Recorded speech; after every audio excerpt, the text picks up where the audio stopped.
105.3. The Russ Martin Show. Ever what we were talking to Chloe about? He talks about using his left hand. Yeah, and that's another issue that we've yet to broach with respect to sitters. Yeah, listen to this, John. Yeah, if you're leaning back and forth, right, to take care of things. If you're sitting, because you're a sitter and you sneak a cheek up, yeah? All right. Which means half the time you're wiping with your non-dominant hand, yes? No, I'm like amsterdam. You can't say the word. Say it. We're not moving forward until you say it. Say it. Ambidextrous. Nope. Try it again. I can't say it. One more time, and then we're breaking out the machine. Let's try it. Ambidextrous. All right, get it. Go get it. Man. What? Which one do you want? The shocking handles or the roulette? Oh, my God. This is the worst. I gave you 3 shots. Yeah. I mean, more than generous. Well, yeah, how can you expect to be meticulous when you're using your non-dominant hand? Yeah. That's a very important job that you have going on, and you're giving it to a second stringer. Right. The worst part of my shoulder surgery, I really thought about that the other day. There's going to be a few things I'm going to have to teach my left hand to do. Right. And that's one of them. Yeah, I don't think I could do it with my left hand. No. Yeah. That, and, of course, the other thing. I can do that with my left hand. Yeah. That's the way I browse. Oh, okay. I keep things busy with the left hand, and then when I finally get to the browser or particular impact? Yes. What's the moving ones? Yeah. Impact that I want. Okay. I watch it a couple of times, and right about the time I think I'm good to go, I swap hands. Okay. So the dominant finishes things. Yeah, I don't leave something like that to the second string. I understand. Something that important, don't go to the farm team. I know. What are you waiting on, Chloe? I don't know. Well, pick one. They're both over there just taunting me, both of them. Damn things. Isn't it enough that we're dancing tonight and embarrassing ourselves? No. Okay. He screwed up ambidextrous. Yes, he did. Yeah. All right, get one. Okay, all right. Which one are you going to do? I think I'm just going to go with the shocking things to get myself kind of pumped for tonight. It's just fascinating to me that he's in a quandary. One of them, you got a really good shot and not getting shocked. The other one's a for sure deal. Yeah. But and he's picking the for sure deal. But you can control that. It's that moment of not knowing. It's just forever. Yeah, that music is just so frenetic. Well, this other one doesn't have music. The roulette, it's just got a the spinning light. Yeah, it's got the spinning lights that. Then the lights quit. But you still hear the spinning noise. Yeah, but you don't know where the light is. Yeah.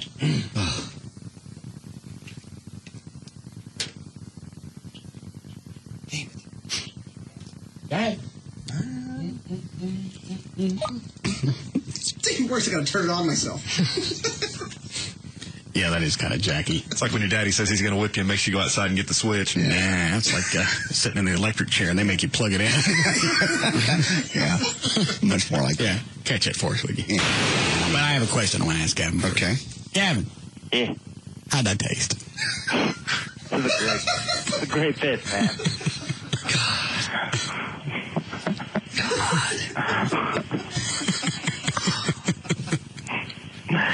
Nothing happened. Why would you do that? I didn't do anything. Nothing happened. Did O'Malley give you the heads up? Did he go, hey, that chick that's sitting with you now... Nope. Hold on. What, Dan?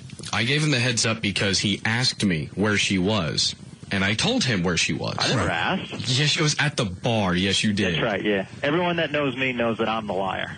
So... Okay, so you're trying to say that I'm the liar in this I'm situation? not saying you're the liar. I'm just saying I knew nothing about it. Well, one of us is the liar in this situation, and you're saying it's not you. I'm getting tense, and I'm not even in this. I'm just saying the people that know me for who I am. Right. So you would say if there were pictures to go along with this, that would be Kodak is a clump of liars. I'm just saying I didn't do anything wrong. Oh, nobody said you did anything wrong. Yeah. How'd that taste? You guys can say whatever you want. It's a funny bit.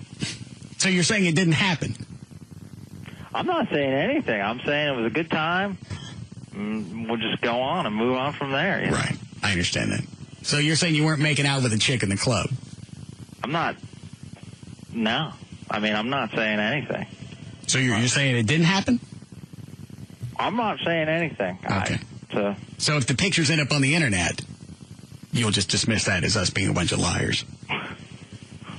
Well, I mean, if you want to put pictures up and that's what makes you guys happy, that's fine. fine with me. I mean, there was a lot of stuff going on in that VIP room, and so. Yeah.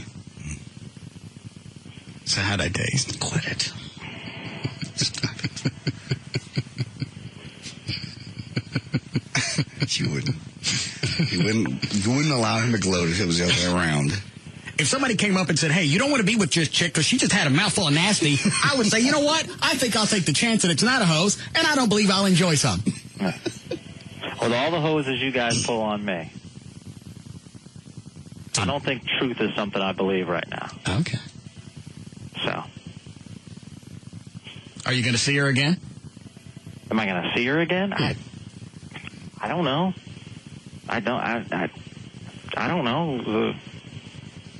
It was a fun night, and that's it. I didn't do anything wrong. Nobody said you did anything wrong? I think everyone's assuming that, No. I'm a... So you're willing to take that gamble, though? The Russell roulette? I'm not taking... Listen, I'm not taking anything. He sounds defensive about it. Yeah. I'm not defensive at all. In my opinion, I didn't do anything wrong. Nobody, I've said 4 times, nobody said you doing anything wrong. Where the hell does that keep coming from? I don't know. All right. Who there in your office knows? You want me to hand the phone to him? That would be nice. Okay. There's no one in my office. How about that? There's no one in my office. So how'd I taste? The Russ Martin Show.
Everybody have a festive weekend? Mine was quite fabulous. Trey, I can tell you were out in the sun. Yeah. Is that going to turn into a tan, or does it just fall off? This one will probably just fall off. Have to burn first before I can... How long were you out at TMS? Since Saturday morning through last night. You spent the night out there? Mm-hmm. Yeah. Fun Time RV gave me a camper. Oh, that's right. Any problems with the RV?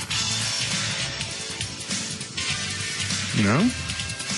Did you forget to turn on the Annoyatron? I put it in there. I told the guy right before he picks it up to turn it on. I told the I'll be He damned. didn't turn it on.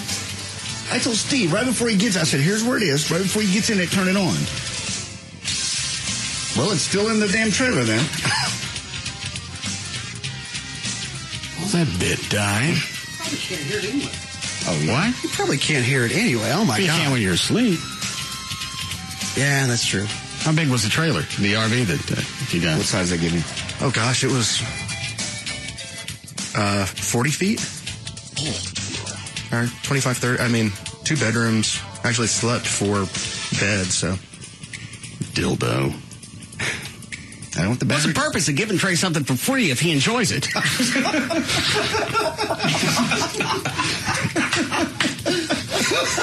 Well said. Out of my way. That was the only reason to give him that free RV for the weekend. I know. Well, in JD's defense, ask Grit. He screwed up. Well, not if you gave it to the guy and said, all right, why don't you just... Well, you didn't have anything to do with the delivery, John. No. Steve wasn't there when I picked it up, so that may have been the... Okay. My bad. There were helicopters passing over my house all freaking weekend. They run it in and out of there. I didn't realize it was that big of a deal or that prevalent. Because that ain't cheap flying back and forth. About $800, I believe. They set up for the For a trip, just A to B? Yes. I mean, round trip. Like, if they'll pick you up at Love Field, fly you out there, fly you back. I think it's $800 to $1,000. That's about right. Per person. Well, parking's not any better at Love Field. Well, for those private helicopter pads, I think they've got a special deal. Oh, those things, I mean, I don't think they hit the ground for more than 2 minutes. Oh, and they're hauling each way. They're hauling ass when they're flying over the mid-cities. Mm-hmm. No, they actually set up an air traffic control center at TMS for the weekend, so they can make sure everybody stays clear. And it's $400 each way? Yeah, $400 or $500 each way. Those are Jet Rangers, so they'll seat, if you don't count the pilot, 5?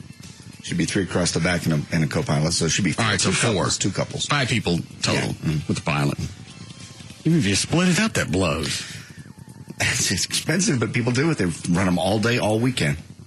And the thing about it, traffic just isn't that bad anymore. I mean, and that's, I can't imagine shelling that kind It's of the money. people who got the cash who couldn't give a rat's ass. Plus, I'm sure it looks cool to get out of a helicopter out at TMS. Yeah, I'm sure those are the people. They get out of the helicopter, they go to the suite, and they sit there. And People like our salespeople, and David Henry. Yeah, David Henry invited me out Sunday. Why don't you go on the helicopter with us? No. No. Are you afraid to fly? Yes. Yes. I'm not getting in one. I've flown in helicopters in the past, never had a problem. I'm clear. Anything can happen anytime, but they're pretty relatively safe. But I know you're afraid. Are you afraid of flying now or just helicopters? Just helicopters. Okay. If I had to, I'd get in one. For an emergency or whatever. Well, care flight. If you insist. Right. But just after hearing Chip Wagner go down, Susie Humphreys back in the 80s, I think, went down in the KVIL. Either she was in it or it was a day she was off and it went down. One of the two. She stopped going up. She was not in it. It had just stopped to refuel, was coming back to the landing pad and crashed with her not on board. didn't Valerie go down once? Wow. What, Chloe? Said Perry Revis. She was another person that went down. This was only a few years ago. That's one landing. Also, it would be intersection. impossible for Valerie to crash. What is it, Chloe? Yeah, she went down and landed like on Preston or something. Yeah, I remember that It was an one. emergency landing. I don't think she was hurt, but she was extremely startled. I think that. I was laughing. Startled. It's funny, just extremely startled. Yeah. Yeah, that's a good comment. Maybe she slung forward, popped the day. I thought that only happened in cars. It's just mean putting one of those in here. And then Julie DeHardy, who also, yeah, she was flying with Chip Wagner. That was her second crash. Yeah, I was gonna say, she one of went them down. was in a plane. Yeah, she won't go up anymore. I don't know why she went up after the crash in the plane. Because you think, what are the odds? I got it behind me. I can do anything now. I crash in something, I'm always going to be worried about it. Just the odds are so wild, and just if you think, man, if I survive one, it's never going to happen to me twice. You want to check with her on No. what she thinks her odds are? I don't want to talk to her. And that would actually make sense if you flew, you know, what the average person flies. But when you're going up in a helicopter or a traffic plane, Yeah, if 2 you- times a day. 2 hours a day. If you fly every day, several hours, chances of you being in a crash are like greater than just me flying to and from TMS, which I'm not going to do. You enjoy your time out there, John?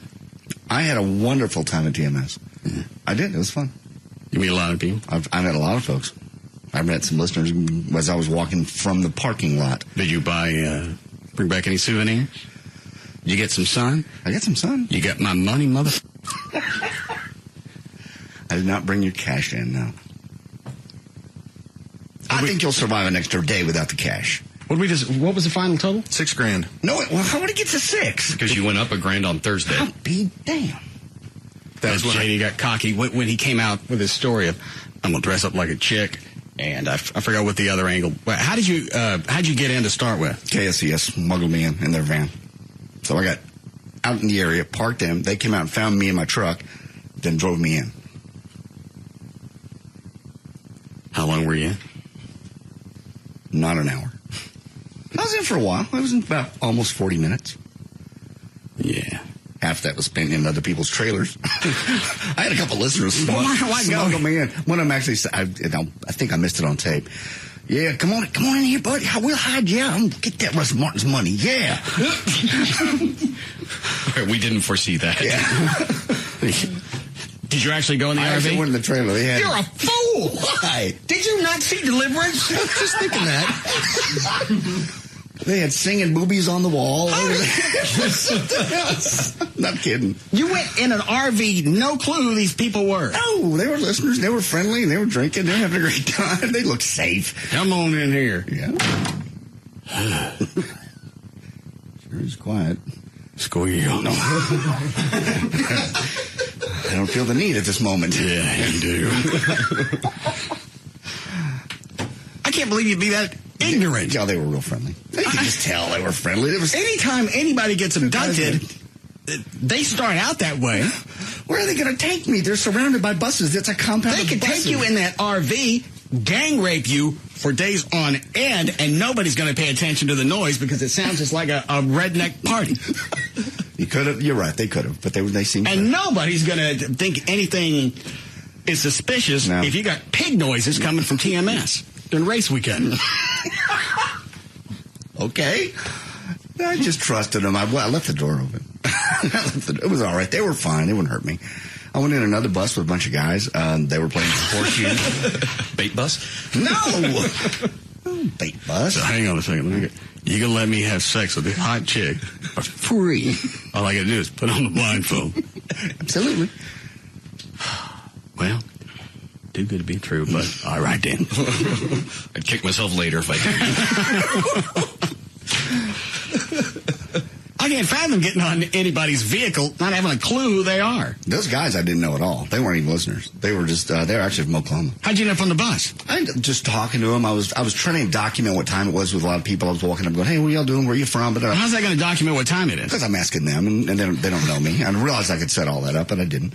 Well, that wasn't the deal. You had to get either shots of clocks or the laps on the track. Clocks out there. Yeah, I got some pictures of the tower, but it didn't matter. I didn't make it. How many different vehicles did you go on? 3 trailers and a bus. 2 trailers and a bus. Is that odd to anybody else? Oh yeah, very. So if some Especially guy strangers. you knew came up from the radio station or radio and wanted to go in your trailer, or you invited him in, you think that would be weird? Somebody I know? Inviting you in, no, that's not weird. You going in is the weird part. Because you don't know who they are. Just because they're listeners doesn't mean that they don't want to gang rape your home. Well, I'm safe. I'm fine. They were nice. Everybody was nice. Everybody had a great time. With the exception of 2 people. Weren't very friendly. Who's that? You know who it is. Is that audio loaded here, Trey? Yes, it's on your desktop. How many on float? 3 and 4. I kept moving, won't change. I walked right by a couple security guys. They were busy. Why even go if you're not going to have a good time? I was there to make the cash and to watch the race. It really was fun. I had a good time. As long as I could stay. What were you about to say before I stopped you? I walked out to the outfield. I kept moving. I thought I had it licked because I went by a Fort Worth cop, a real cop, as well as 2 of their security. Did you do so with KSCS getting you in? You didn't have to wear the chick outfit? No, I didn't wear a chick outfit. No, it was just me. I had a cap on, dark glasses, and I was moving around, man. I think if I just keep moving, I'm cool. I went underneath the tunnel. There's a tunnel that goes from the track out to where all the vendors are. That's when I got busted. Okay. And who is this chick you're talking to on here? She's from the Coke booth. I talked to the chick selling blow-up mattresses for your seat. She was seat cushions. Probably not an entire mattress, but they blow up and you put your Coke in it. She was very sweet. It's the VIP area of the stands. Another guy was selling nothing but the 24. You want the sleep number cushion or you want the regular? What were we going to say? I walked up to a guy selling nothing. Who's number 24? Somebody help me. Jeff Gordon. That's your one. And I said, yeah, this credit number 24. Who's that? He goes, I don't know. You're selling them. He didn't even know who 24 was. Doesn't it say on most of the memorabilia? It's got the number 24 and then the guy's name, right? Usually their signature. Oh, well, but yeah, okay, it's in text and that's going to be an issue. Damn, wow. Okay.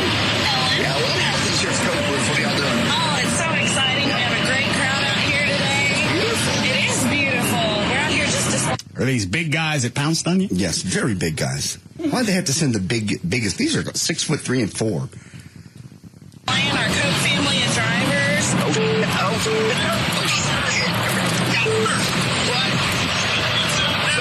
doing anything. No. Why did you just start screaming OS? You see them coming at you? Yeah, I saw them. They were coming around one of the booths. I've been talking to several of the vendors already. How'd you know they were coming after you? They were big security guys looking straight at me and jogging. I figured this is probably a time to leave. Were they yelling out your code? Yes. Did they use the 3K? 3K. Signal 3K. I know. Oh, man. And I didn't know any of them. They're probably going to hurt me. Having two guys chase you scared the life out of me. Code 3K. Code what? Code what? 3K. It's still, even though I know they weren't going to hurt me, it's still scary to have two great big guys chasing you. It is beautiful. We're out here just displaying our Coke family of drivers. Were you by yourself? I was all by myself. I figured the more people with me, if Joy was with me, there'd be more attraction. So if I could get in and get out by myself. She didn't want to go? She would have gone. I just told her. But you rewarded her by taking her to Scarborough Fair on Sunday? Yeah, on Saturday we went to Scarborough Fair, yes. Oh, it was the same day? Which day did you get kicked out? I went Sunday to the races. I went Saturday to the Scarborough. All right. Make any difference to me. Who are the other two kids? That I was at Scarborough with? So they rat me out? Yeah. John, two of his old friends. Who was a dark-haired chick? Oh, that was her mom. Her mom was there, too. And Joy's mom? Joy's mom and 3 kids, 3 boys and me. How long were you at Scarborough Fair? All day. All season, I believe. How do you do that? I can't walk around. On paper, it really sounded like fun, and there was 3 adults and 3 kids. I went, this will be easy. I can walk away and probably have a good time. Not.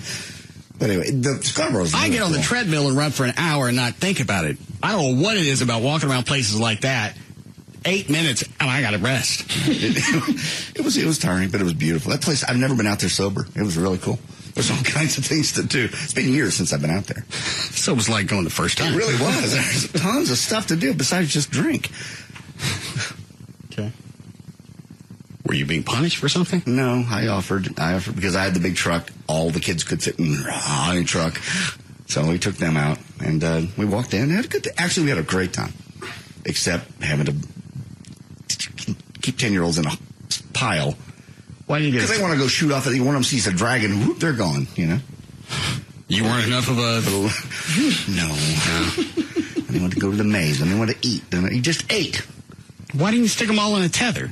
You don't tether 10-year-olds together like dogs. I've seen that the parents with those those kid leashes. Those are pathetic, and those are also like 18-month and 2-year-olds.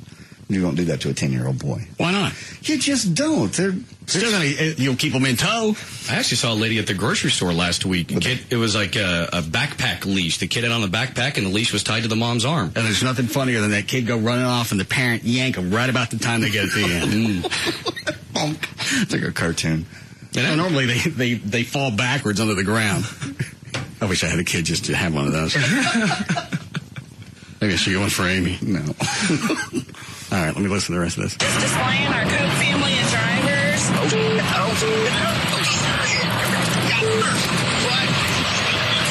I'm not doing anything. No.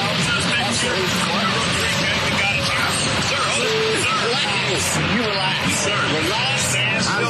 Why are you telling him to relax? He's trying to put my arm behind my back, and I'm just going, look, I don't have time to explain that. If it's shoulder surgery, I prefer you do. I'm not resisting. My hands are up. he knows I guess he knows it's a radio kind of stunt thing. And he's starting to pretend like he's really arresting me for something. And I was okay, just everybody, deep breath.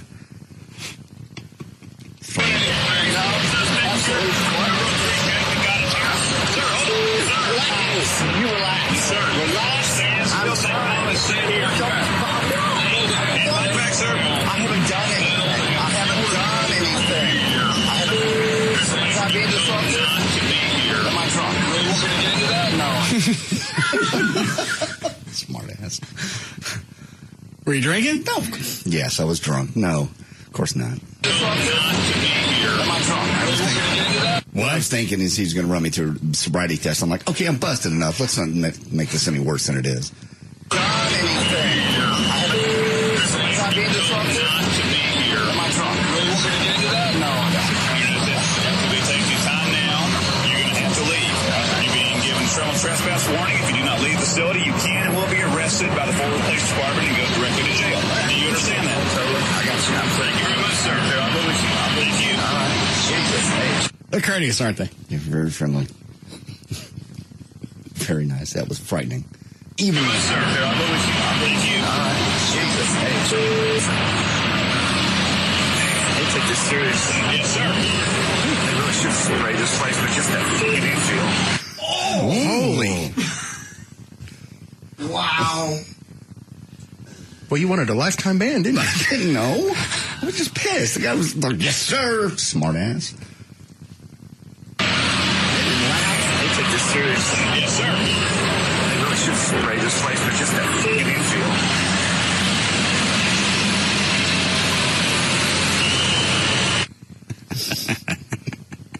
Lovely. Okay, hang on. I see one more cut on here. What is this? You walking out? I guess, yeah. I don't know. You hear the roar of the cars in the background. The airplanes flying and helicopters flying overhead. All I gotta say, it's a long mother-f***ing walk back to your car at this place. I hate NASCAR. Such a walk of shame. Everybody was walking. No, not everybody. The trail end of people walking. And they're all going to be like, where you going, buddy? Race underway. Where you going? I'm back to my truck. I'm not.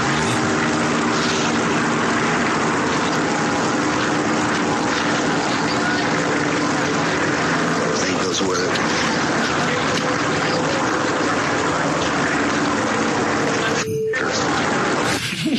Just effers. Yeah. Oh, yeah.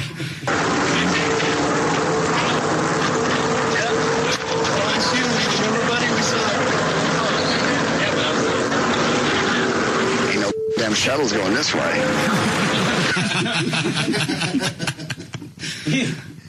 Little happy trailer shuttles going the other direction. Go back. Long mother-f***ing walk back to your car at this place. I hate NASCAR. We need a break here. All right, we'll be back.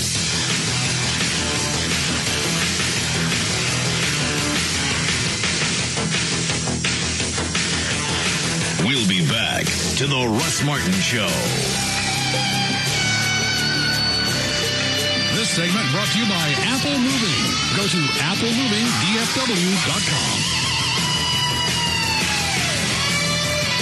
The number one afternoon show is found right here. The Russ Martin Show.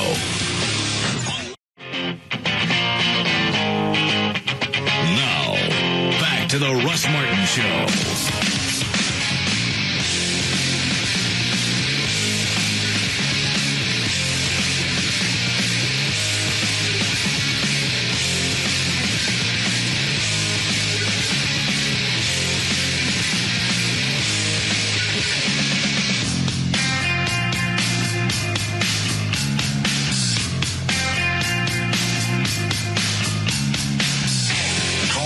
Now at 214-787-1053.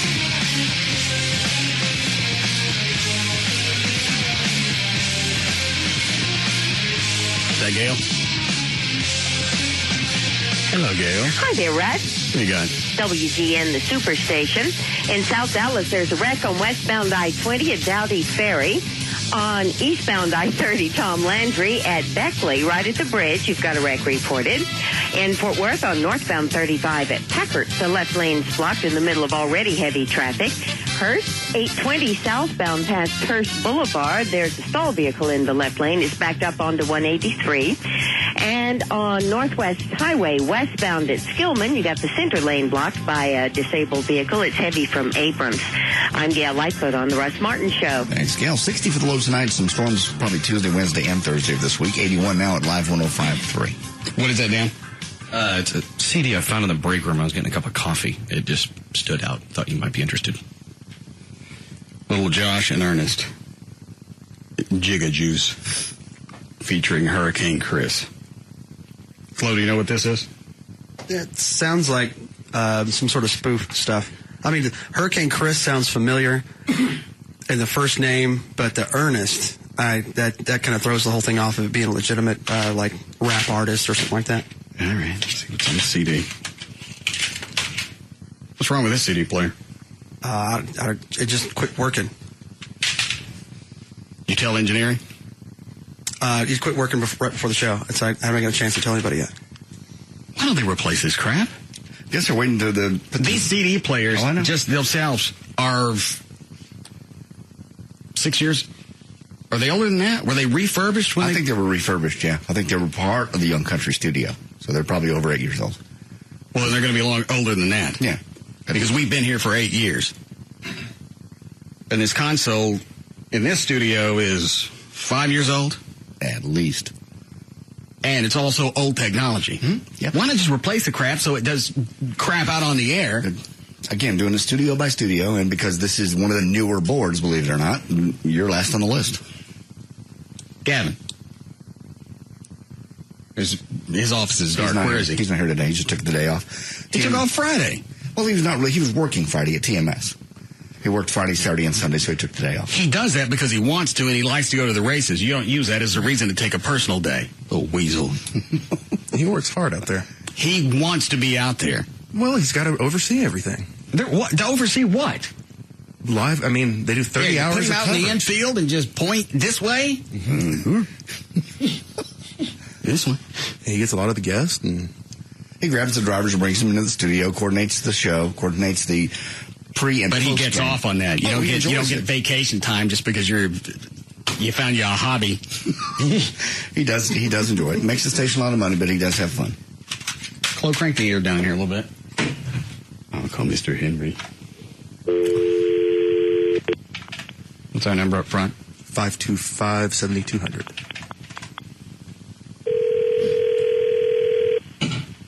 I thought they were going to start replacing stuff over the past Christmas holiday. Good afternoon, CBS Radio. David Henry's office, please. David Henry? Yes. Hang on a moment. Thank you. What's right? That was originally what was said, but I forgot what station got bumped in front of us. It was K-Love. Good afternoon, David Henry's office. Who is this? I'm sorry? Who is this? This is Amber. Hi, Amber. Hi. Is Mr. Henry in? No, he is over at Star Power meeting with David. Which one? Pigeon? Or which Star Power? No. Which David? What do you mean, which David? Well, which Star Power? The North Dallas location. Okay, thank you. You're welcome. Obviously, don't dye her hair blonde.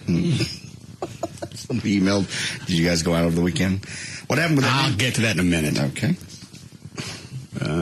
Star Power. Where's her... Hang on, I was trying to pull up the... Is it the same phone number for all the locations? I forget. I believe so. Locations.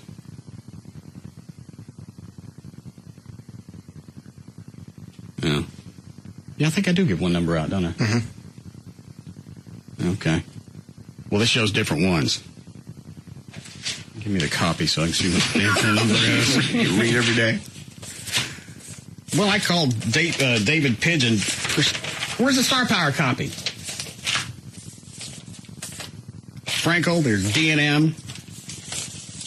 The hell is the number to Star Power? You do the spots. All right, I'll try this first one.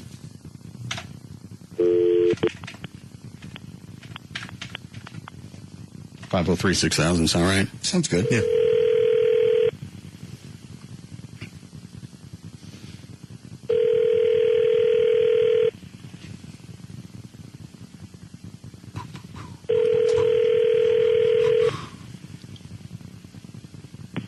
Thank you for calling Star Power. How may I direct your call? David Pigeon, please. Sure, have a good day. Thank you.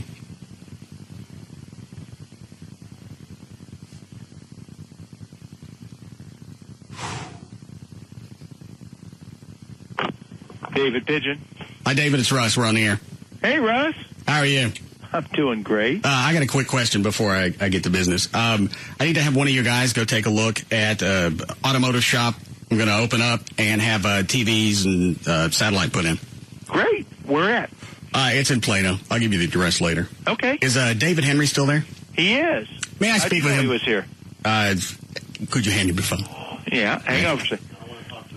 I didn't want to talk to you. Ross. Hello? Hello? You on a speakerphone? Yes. Why are you calling? We're in the middle of a meeting. What are you doing? What am I doing? We're going over Star Power's entire annual. Oh. On all of our stations. I got a CD player that crapped out in here. And I've gradually got a different... What? Didn't Jay check it before he went on the show? They're supposed to come in here once a week and check everything, and things just stop working sporadically. And I get to find out while I'm on the air. Why don't you guys just replace all this stuff and stick that digital board in here? Can I call you back, like, when we're done here? You want me to just... yeah. I won't say anything until you call me back. Jesus. That's dead air until 7 o'clock. Now, you decide. How did you know I was even here? Amber told me. Damn it. Come on. Okay. So what do I do to get this fixed? I'll call Jay. I'll call him right now. Now or after your meeting? How about I call him when we hang up, before my meeting's over? All right. Do it now.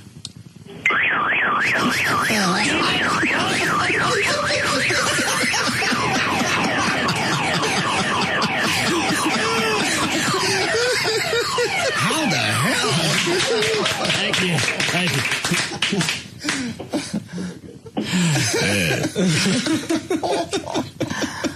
Maybe I don't want to know how you did that. I got David Pigeon to do it.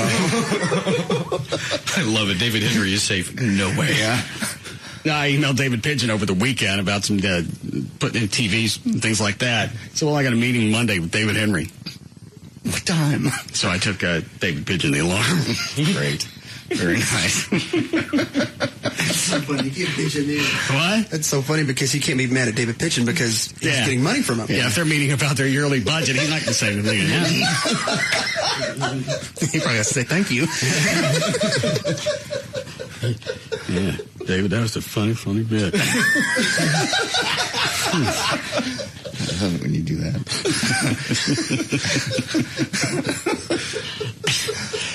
It's evil. He should turn that into a sales point as well in his meeting. What is that? It's like, well, look at the bond you have with our station talent, Mr. Pigeon. Yeah, it's all interactive. Exactly. Did you like to hear the last part of it? Yeah. Did anybody see that coming? No, because I thought you were just pissed off about the board. No, the CD player works. I just unplugged it. Oh, very nice.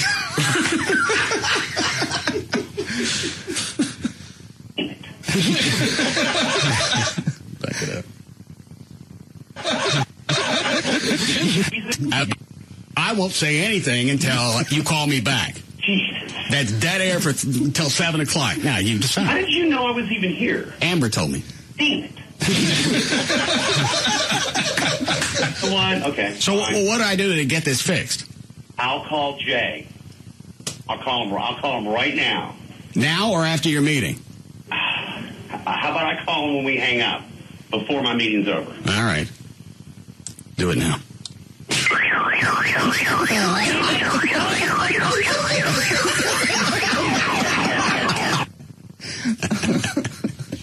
That man's not going to sleep. Nowhere will be safe. I didn't think about that one. Oh, no, don't, dude. No. Oh, yeah. No. Yeah. No, that's... Shut. Let that one sit. I'm not sure, but I think also David Henry's dentist is a listener. Oh, wow. We probably should let the dentist in on it so David don't get a hole in the side of his cheek. Good call.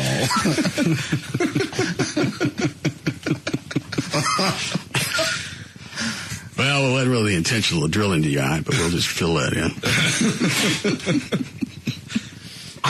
Here, one more time, and we'll move on. Right now. Now or after your meeting? How about I call him when we hang up, before my meeting's over? All right. Do it now.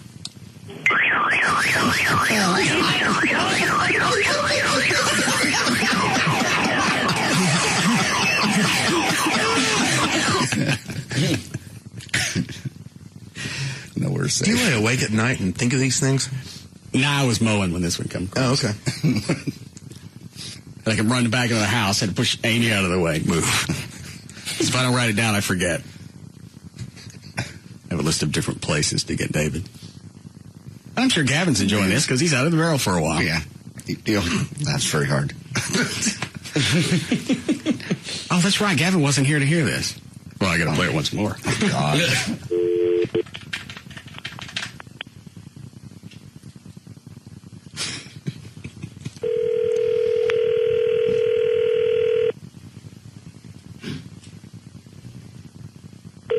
You know if Gavin's in town? Did he just... No, he's just taking the day off. He is in town. Yeah. Hello? What are you doing? Just relaxing. Are you asleep? Yeah. Oh. What's up? Would you like to hear something? I don't know. Should I? Yes, you'd want to hear this one. Okay. I had to call David Henry about a engineering problem and found him over at Star Power. Okay. You ready? Yes. All right. Let me back this up. Can you hear that? Yes. Okay, here we go. Come on. Okay. So what do I do to get this fixed? I'll call Jay. I'll call him right now. Now or after your meeting?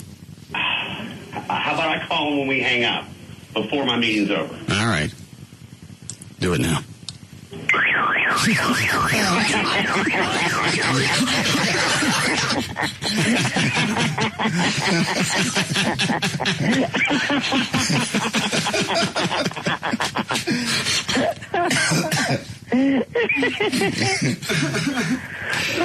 are now my favorite parts of the bit. The Gavin reaction.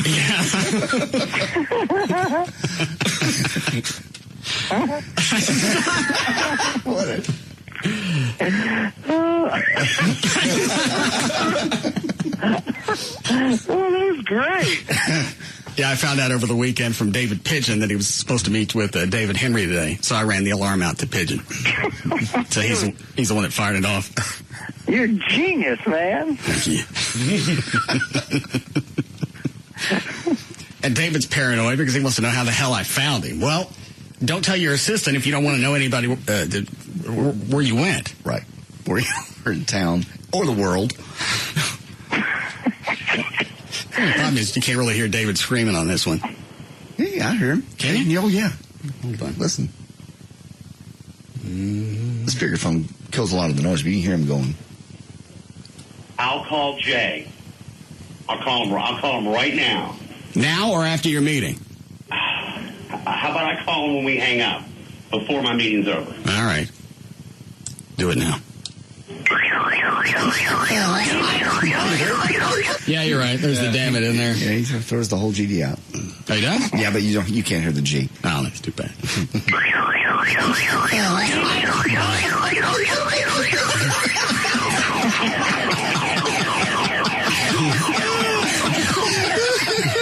How the hell?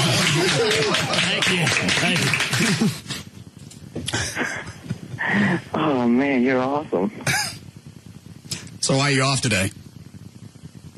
I worked all weekend. Why you sleep at 4 o'clock? I am worn out. I don't know, I got home at like 8 o'clock last night, and I just haven't been able to do anything. Okay. Hey, do you know where David Henry tans? No. I don't know. No. Bet Amber does. No. That's not natural? That red skin? Yeah. It doesn't ever look like he lets it set to turn into a tan. It looks like it's just nonstop. Just got out of the bed. And I know he doesn't have rosacea because I've seen him white before. It's like every day he just got out of the bed.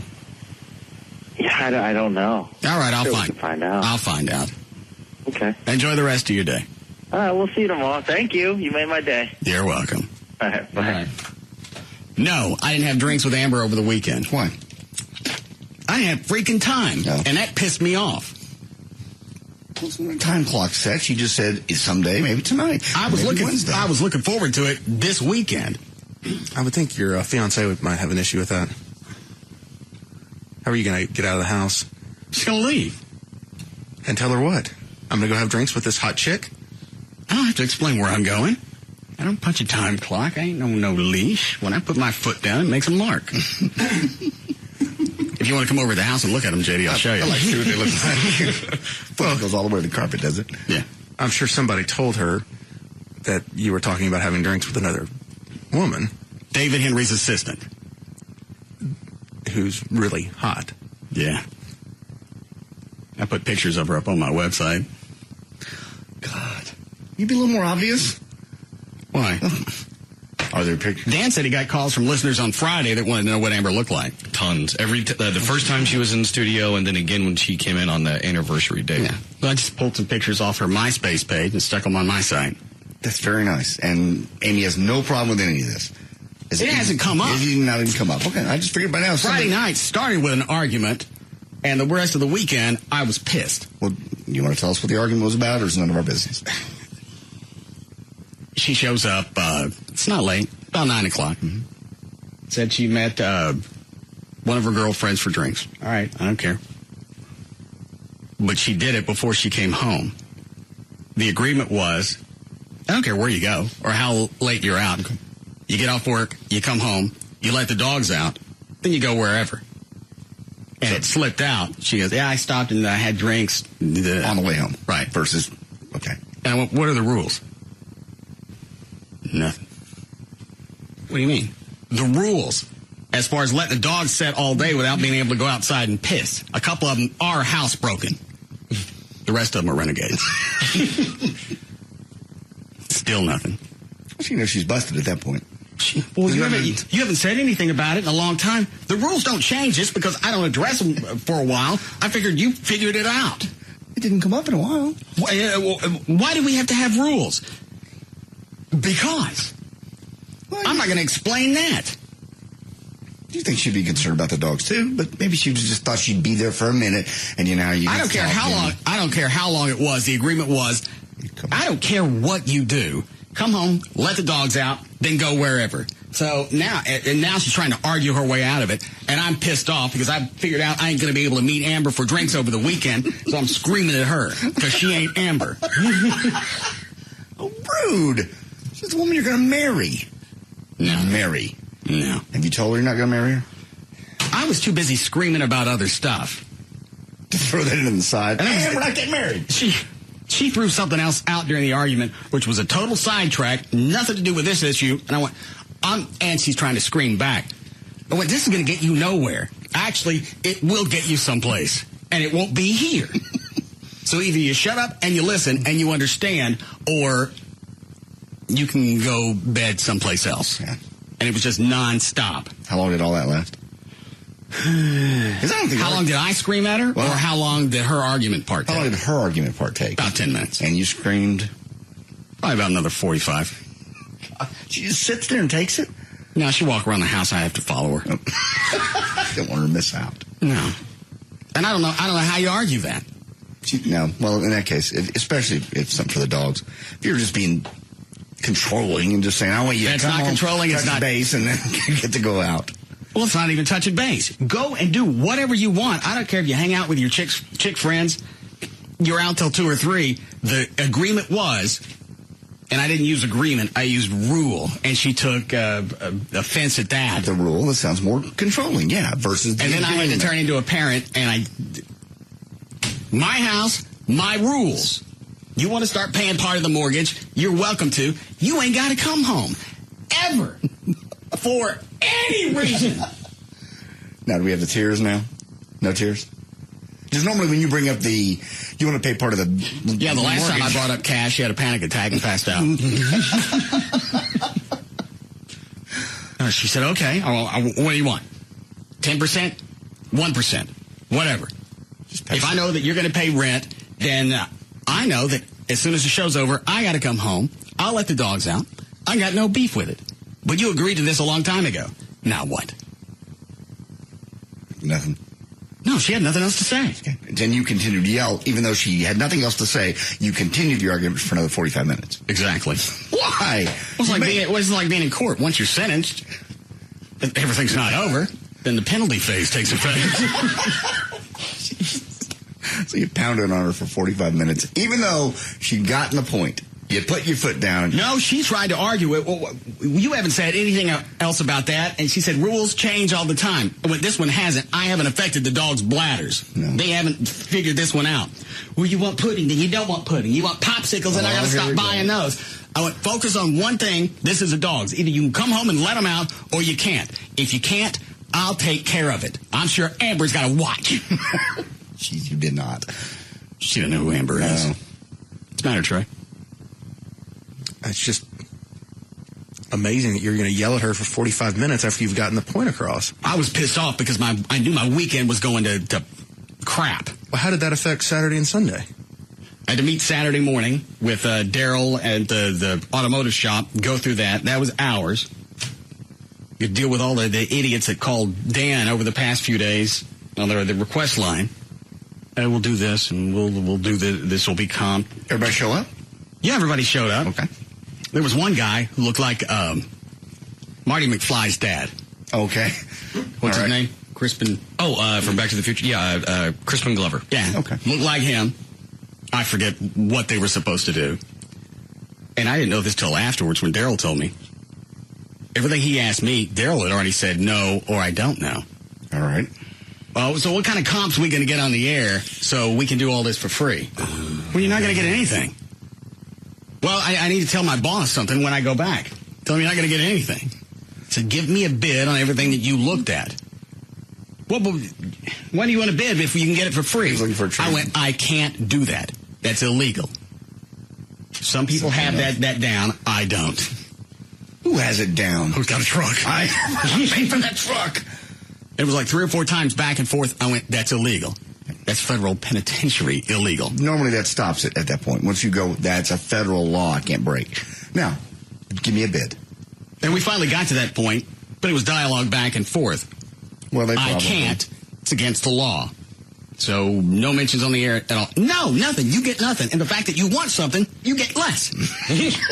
People don't understand that, though. They hear, like the liquor stores and people, and they think, oh, they're just buddies. They just send stuff up. Majestic no, that all goes is an advertiser. Is an advertiser. But they don't know that. It comes off like you're just pals. So you got one guy that showed up to check the AC, check the system to make sure everything was okay before we opened the shop. He didn't ask for anything. Came in, checked everything, was probably there 45 minutes, checked all the vents, the AC, the heat, went outside, added a little bit of Freon to the system, said that we'll put you on a 6-month maintenance plan if you want. We'll just charge you for parts. He asked about the foundation for a couple of seconds, left. Not dick about anything. Oh, that was kind of... And those are the people that I don't mind mentioning. I forget the name of the company, though. It was something air. Very good. Well, let me sit down. I'll call them right away. But they didn't want anything. They didn't expect anything. Wasn't that the deal? Wasn't that explained on the air as well as off the air? People think because you get a free truck that there's some way for us to work this deal, and I can't do that. Paid for my truck. DFW Air. That was the name of the place. All right. He was more concerned about the Police Fire Foundation than he was anything else. That's cool. That's very cool. And that's the kind of people you want working with you and for you anyway. Well, but if they're asking for something up front, that's going to be an issue every time, whether I give you ad space on my website or whatever. The guy from DFWA, not a freaking peep out of him. He was happy to do it, came out on a Saturday, and I'm sure you got to pay time and a half or more than that on a Saturday for AC work. No, yeah, that's awesome. So you got that done. What else? Who else showed up? So the entire morning was that. And that night, I got to meet with Daryl and go over the shop plans and the startup cost to figure out how to peel that back. Is this becoming a big headache? No, I said, why buy all this? This isn't interesting, but I'll make it quick. Why buy all this equipment to open the shop if either we can buy used or we can even lease it? I'm going to bet that there's going to be tax benefits to leasing it. That way, if we get a piece of equipment and we realize we don't need it as often, we get rid of it, I ain't out the cash. Very good. Good idea. So that was an all-night Saturday thing. Sunday, I got stuff around the house, and Chloe had stepped on something and cut her paw, and I got to deal with that. I'll be damned. No time for Amber. And the entire time in my head, I know Amber's already met somebody, and somebody's already eaten my business. It's not your business. It's drinks. You even said that. It's drinks. It ain't drinks. It ain't your business. That's foreplay. You said it was just drinks. It was networking. What happened to that? Networking is not eating your business. Somebody else is networking her clan. Probably. She goes out and she's going to meet somebody else. She's going to meet somebody young. There wasn't anything that Amy could do over the weekend that would please me. She was an irritant non-stop.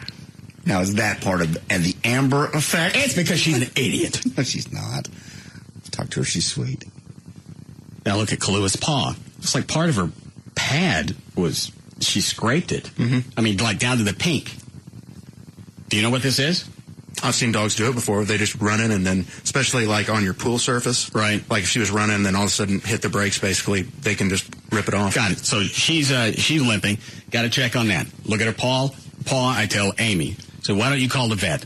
Call the emergency clinic that's a few blocks away. Mm-hmm. She calls them. She can't get to the point, and I'm sitting there on the couch, and I'm already twisted about everything that I could possibly ever experience and in the future.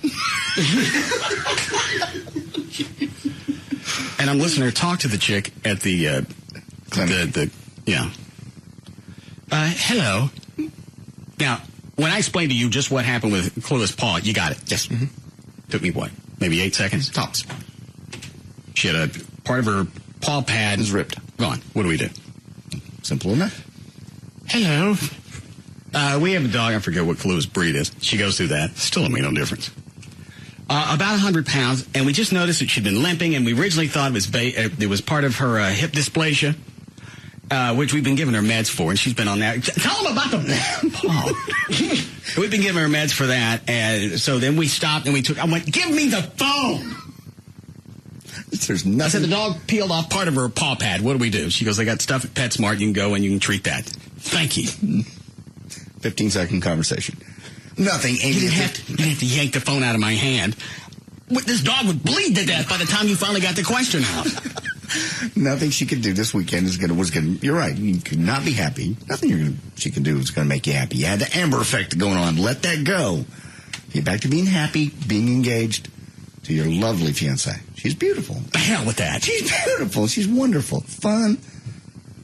Great chick. You love her and she loves you. And you know Amber went out over the weekend. Well, sure she did. She's trying to get over her boyfriend. What? It's not yours to eat. God, that sounds so rude. Rebound. Who, Amber? Uh-huh. I want her bouncing off of me. I don't care if there's any relationship there or not. I want David Henry's assistant. You said... And just to let her know that I'm thinking about her nonstop, I'll come into the studio and I'll fire off the Amber Alert. How long before we need a break? All right, we'll be back.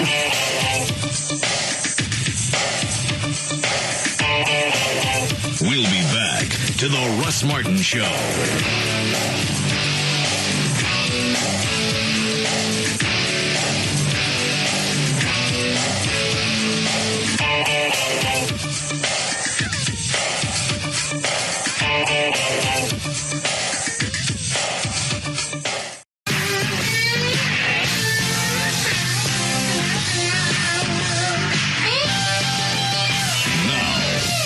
To the Russ Martin Show.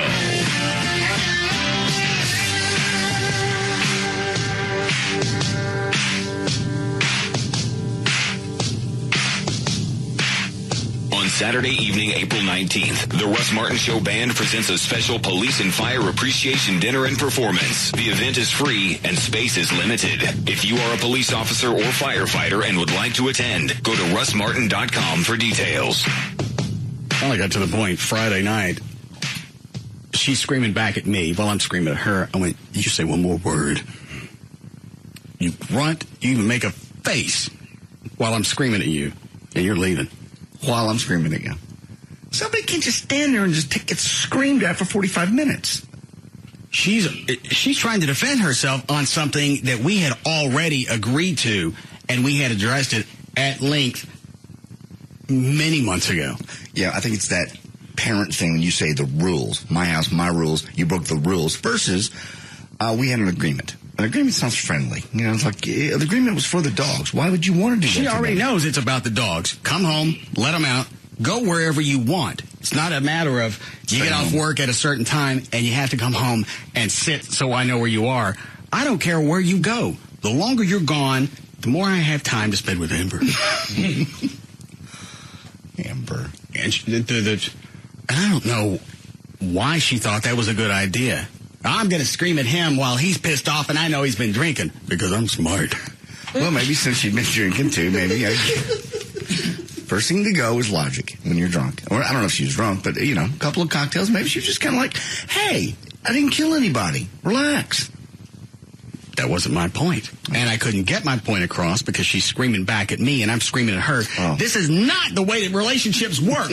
One person's got to shut up. It's got to be a flow of communication. And if we're both talking at the same time, you can't hear me. Shut up. That's not a flow of communication. Shut up is not a flow of anything. One person has to stop while the other person screams. Did you ever stop to let her scream? No, I didn't have to. I was right. Well, in this case, you probably were, but I'm not sure you are in every time when you just want to scream and you just want to scream. And that all weekend, I bet she couldn't do a damn thing right. She could have got me Amber.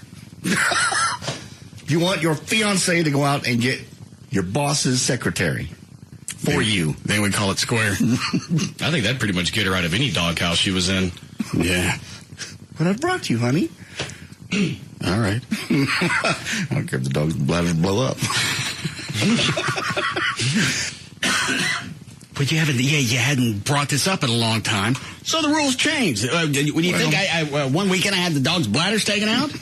In this case, when it's uncomfortable for the animals, I think she'd understand that. Again, she understood it the first time we had the conversation, and then I got to revisit it Friday night. And again, she decides to cop an attitude with me because I've been home sitting for about 45 minutes drinking, and she wants to argue with me because she's smart. What was the 45 minutes of her not talking about? Just me covering the same stuff over and over. As she walked around the house, you followed her. Yeah. Like a little Nazi bullhorn. Well, I can't yell forever.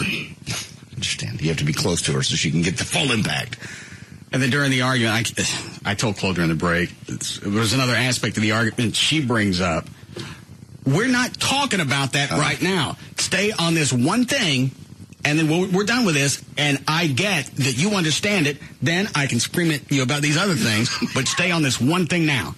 Don't move off, because you'll never get that if you start sidetracking. And I don't know what it is about women, is that seems to be the only way they can argue, is they start grabbing at things that have no relation to this. And then you got to waste time pulling them back on track so you can get back to the original thing. Joey does that too. Something that doesn't have anything to do with what we're talking about. Well, how about the time you did that? That has got nothing to do. It's got everything to do. I'll kill you. Shoved a Glock in her mouth? About the time. It wasn't fully loaded. Just one in the tube. Yeah.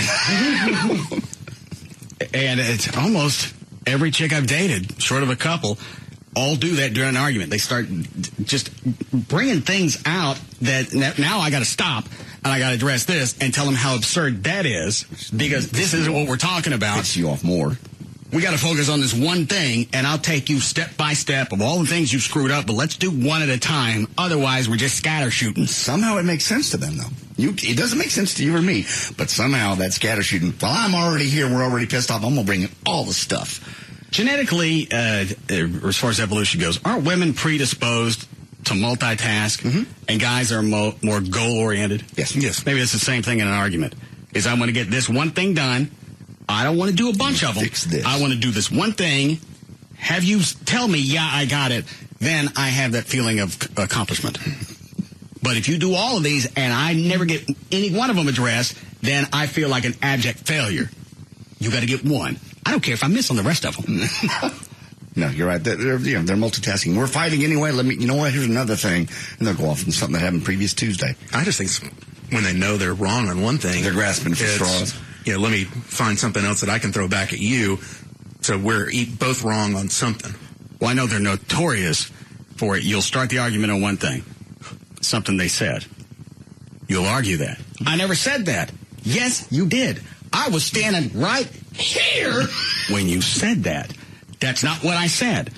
You get a good 45 minutes to an hour into it. Finally, they break down. All right.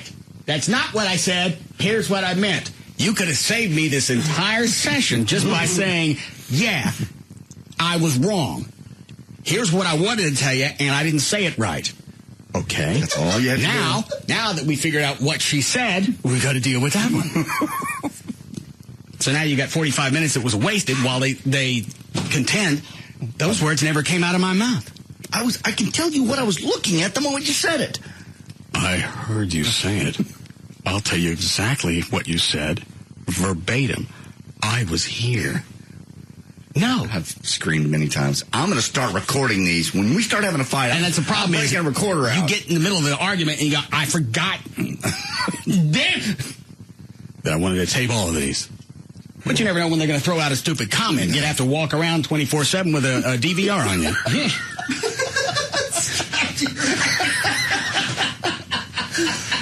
So, yeah, you're right. You never know where it's going to come from. Just strapped all over you. You look like one of those guys on the corner that's a one-man band. What are you looking at online, Dan? As I was listening to you, I was looking at David Henry's assistant, Amber's MySpace, to see if she had any new pictures up from the weekend. I can't tell if she does or not. I have to get a GPS tracker. For who? Amber. Why? I don't care where Amy goes. Why do you care where Amber goes? I want to know if she's getting busy with somebody else before I get my shot at this. I don't want nobody else eating my business. It's not your business. You don't have a ring on her finger. I can't get anything near her if I can't find time to go do drinks. And I don't want her getting around some other guy, being on the rebound, and then he's eating her punchos. And the flag don't ever go down. It's not yours. You have a wonderful woman. She can't be mine until I can have some type of FaceTime. Yeah, she went out of town. Amber did? Yeah. How do you know? Don't you ruin my weekend. I talked to her. Where'd she go? San Antonio. With who? I didn't ask. Whore. It's none of your business who she goes out of town with. Why, rich guys fly her around from time to time. Good afternoon, CBS Radio. David Henry's office, please. One moment. Radio is back on K-Love. It's none of your business. Am I talking to you? No. And it's none of your business. Good afternoon, David Henry's office. Amber? Yes. It's Russ. What's up? We're on the air. Hi. Where'd you go this weekend? Nowhere? Trey said you went to San Antonio. Yeah, we might have went to watch the game. Who's we? Some friends. What friends? Why are you jealous? Don't be jealous. What friends? Just some friends. I knew this was going to happen. Because I get busy this past weekend. I know somebody was going to go ahead and raise the flag. I'm sorry. Was there a guy on the trip? There was a couple of them, a few of them, actually. How many women? A couple. Did you make out? No. Did you do anything? No. I was talking to Trey the whole time. Hold on a second. Trey. Why did you go to San Antonio with Amber? Oh, I didn't. I just texted him back and forth. She's a North Carolina fan, so went watch the game. Were you in San Antonio? No, I was in TMS. Why are you texting Amber? Were we just going back and forth about the game? How'd you get her number to text her? I just got it. How? Just through contacts. How? I forgot why I had it, but I knew she was going to the game. Amber, why does Trey have your phone number? It's on. Anyone can have it. It's on our phone list up here. So you went to the phone list and pulled it out so you could start calling her. Just send some text messages.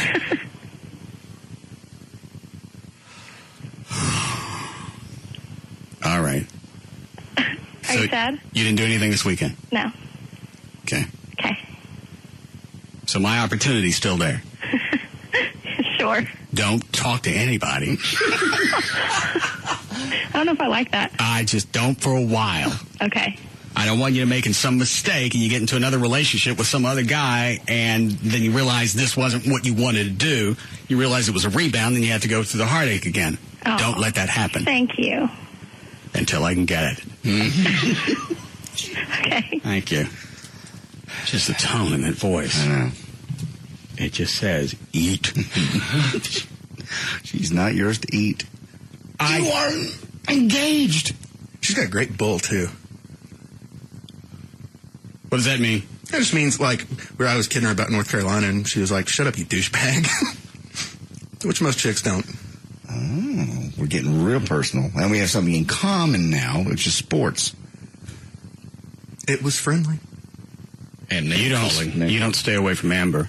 I'm going to screw your mama. And your mother likes me. That's how they always do it. No, that's how they always do it. You know, I'm just your friend. I'm just your friend. I know you're going through a rough time. What you like football too? I like football. That's crazy. I hope you don't like college. You like college football. Wow. Doo-doo head. So how did you decide to start texting her right in the middle of the game? Actually, I talked to her before, and she said she was... Talked to her before when? Saturday. Where? A text message. I haven't talked to her on the phone, like voice. How did the first text message start? She was going to come out to Texas Motor Speedway. I said, are you coming out here? We've got a big group. A trailer. And that's the way it started? Yeah. Did you ask her out? Nope. She asked you out? No. What is it, Chloe? Laying down a foundation. Yeah. Mm-hmm. Is that what you're doing? No. Trying to find some common ground. Friendly. You, listen to me closely. You stay away. Do you understand? I'll stay away from Amy. That's not mine. In fact, you're welcome to that one. You're just trading her out now? You stay away from Amber. There was nothing... You're trying to block me, and I don't want my blocked. This is classic. What? It's just classic. I'll be your friend. You're going to there's somebody in the workplace, and it starts out innocuous. You know what? I stopped by McDonald's, and I saw you having food before, so I thought maybe you'd like something. Yes. You leave it on the desk, and you don't ask anything, you don't say anything, you just look like a good guy. And then you gradually build on that, or you start texting. Common interest, back and forth. Cute. How's the game going? Yeah. Did you see that play? These guys are going to look. Well, you're a douchebag. Well, you're a poopy pants. You're slick, Trey. That's good. Stay away from my poon. There was nothing untoward. It's like Chloe said. It's a foundation. You stay away from my poon. Well, Trey's single, as is Amber. You have a ring on a girl's finger, and it's not Amber. What, I can't focus. All I can think about is Trey texting Amber back and forth. I can't get at her, and she goes on a road trip with a bunch of guys in San Antonio, and you know there was a train involved. No, she flew. That's not what I meant.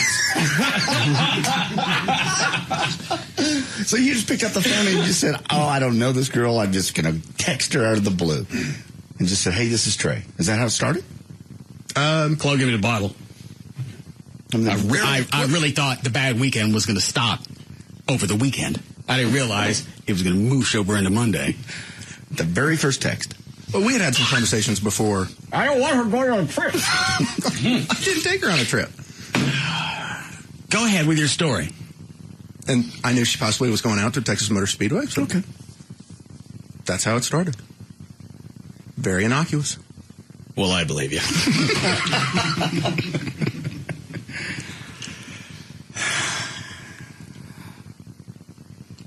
This is one reason I hate dating. Is you got to wonder what they're doing when you're not around before the commitment starts. But now you said you don't care where Amy goes, what she does. I don't want to date her. You're marrying her. I want to date. No, you don't. You want to get away from dating. You love this woman. You have asked her to marry I like you. the You bought a freshness. ring. I like the freshness of a new relationship that's going to come along every few months. It's almost like a new conquest 2 or 3 times a year. I've already conquested Amy. Mm-hmm. It's time to kill her and put her head on the wall. What, Trey? You just said last week marriage was a good idea because you're tired of dating and you want someone that you can be with. I was wrong. Did I say that? Yeah. No. That's why you're getting married. No. I get tired of the games. Happily ever after. Nice. I think you said 3 years with 2 1-year options. 2 1-year options. So that's next 5 years. Well, that's gone. Unless I could talk her into wearing an amber mask when she's at the house. How rude. She's beautiful. She's lovely, and she loves you to death. Okay, well, I'm done with this. God. Oh, and this won't come off as funny until you think about it. Right. This is shop-related, automotive shop. All right. Chuck comes out Saturday to help us deal with all the contractors coming out to look at the shop and inspect. Here's the way that you get traffic. A place like this. This is Chuck? Yeah. Mm-hmm. Okay? And he stopped, and by the way he sold it, the beginning, thinking, all right, he's going to say something like, maybe 100 free oil changes Saturday morning, or... get people talking. Right. Mm-hmm. On Saturdays, you have free donuts and coffee. People eat that up. They'll come out of nowhere. We used to do that at the Harley shop Saturday mornings. Yeah. And he's selling me on it now. So, because he could tell. He's got the eyes going, yeah. Both Daryl and I are staring at him like we could see through him. The voice goes lower because he don't want everybody to hear. You got the neighbors over there. Don't let the people over next door pick up on this, otherwise we're screwed. I'm going to turn my back to them so they can't read my lips. In fact, now that I think about it, give me a pen. When I worked at the Harley shop, we'd have free coffee and donuts. And guys would come the place was packed. Guys are there. I want Chuck, they're probably there just because they're all on their Harleys. It's a gathering place. They want to meet somewhere. You got the other stuff. They're not going basically because the food. No, man, that'll get them. Word gets out. What you do is you set out a couple of coffee makers. I'll buy a fryer. No. And then I'll do the donuts fresh. Oh, God. And then we'll get a fan and blow it out in the parking lot. He wouldn't stop with it. He's following me around the shop. I'm looking at things that I'd already seen 12 times. I got to go look at the wall again and stand next to it so I get away from him. He's your marketing guy. That's coffee and donuts. I'll get it Friday. Yes. One at a time. They'll be fresh. And I walked away, and I could hear him from the other room still selling Daryl on it. We could probably work a deal with Sanka or something like that. I came back in the room and went, I'm not giving away free coffee and donuts. They're not going to come in for automotive repair just because I got giveaways. Some bear claws. And while I'm here, I'll give them all changed. I was thinking about putting in a new Torque Flight 727 anyway. I'll finish this bear claw and you ran in a transmission. Man, these ploys work. What were you going to say, Chloe? I was just thinking, I could just see Chuck once you kind of don't really dig the idea. He kind of like goes to the side a little bit, gets his hands looks like he's trying to explain something. Oh yeah, he actually walked behind the counter there in the shop, and he starts showing me where we could set everything up. We set it right here, and we put a sign that says free. A couple of those eyeballs like you like. I said, look. He said, we put it right here so they see it as soon as they walk in. The tone of his voice gets a little bit less, but it's a little bit more serious. Yeah. And because Daryl and I aren't getting it, he looks at us like a complete couple of buffoons. Idiots. I'm trying to help him. You don't want to help. Just I've seen it. I've seen it at the Harley shop every freaking Saturday. I don't know how they haven't patented that yet. You don't want to do it. Close the door now. They're filed for Chapter 13. Screw you. Screw you and your redneck mechanic. Taking my donuts and leaving. I go down to Discount Tire and pitch him on the idea. And I got an email from him later in the day after he's already discussed it. Did you give any more thought? No!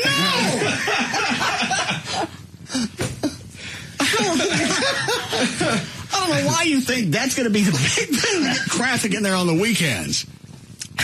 Oil changes are not normally an impulse buy. You suck them in on the donuts. Oh, they got donuts. I don't get an oil change. A couple of tires.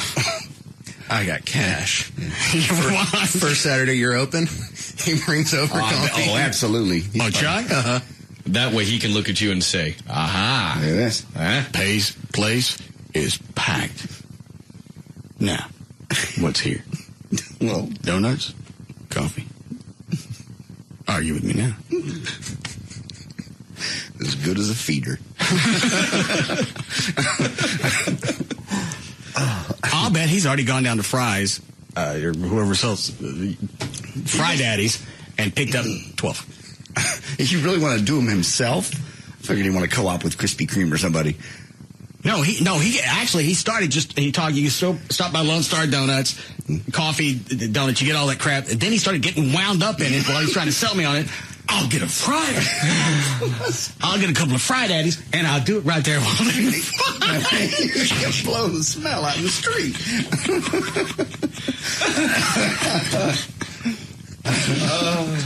And then when Daryl and I start laughing at him, then he's got this dejected thing. Fine, you know what? I've seen it happen. I've been through it. I don't know how many times. Worked at Harley dealership 10 years. Every freaking Saturday, you couldn't move around. Wasn't nothing but the coffee grounds and frosting. You're going to have so much fun with this shop. When are you guys going to ever are you going to open it this week? Daryl went to the city and applied for, what do you call it, a CO? CO, Certificate of Occupancy. Yeah. Okay. 2 weeks? Any idea? I'm going to say May 1st by the latest. Yeah. Everything inspect? Okay. Yeah, the guys that came out that didn't want anything, they took a look at it, the AC passed, and now you get a CO, the city's got to come out, they do an inspection. While that passes, then we're good to open. That's great. It's going to be fun. Not to mention the content. Chucking his ideas. What was the commercial where the guys got to make the donuts? It doesn't make any difference. And then, we get one of those great big purple blow up and gorillas. A roof. Holding a donut. and a cup of Joe. And people from all over. Chuck, if I got a great big gorilla on top of my roof with donut and coffee, I think that would probably scare people. Doesn't exactly scream automotive repair. I never have understood what that. You go back car lines that got a giant gorilla. It doesn't make me want to go, Chevy. I never thought that. So I saw it's an attention thing. Yeah. But I don't think that the coffee and the other stuff can help. He's trying. God bless him. He's just trying to help you. Because they don't have to do it at the Harley shop. What? Are y'all going to work on foreign cars, too? Yeah, Daryl said he can work on anything. I'm surprised. Honda specialist. What? He's a Honda. Oh, that's right. He worked at a Honda dealership for 4 or 5 years. I went to get my oil change, and they're like, no, we can't do foreign cars. You went where? I won't say the name of the place, but just one of the oil chain, lube. Yeah. No, we'll do it all. Perfect. And you won't go away with tummy grumblings. Do we need a break? All right. We'll be back to the Russ Martin Show. He bails on this idea if I dress his ass up like a donut and put him in front of the shop. He's dancing around on the street. Like nothing you've ever heard before. The Russ Martin Show on Live 105.3. Spreading emotion.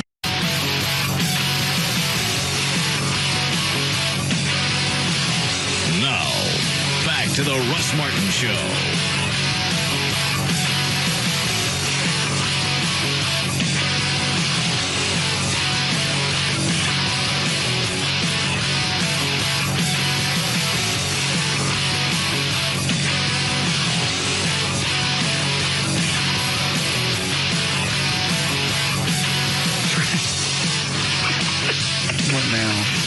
to see a copy of the certificate of occupancy for Plano. Yeah.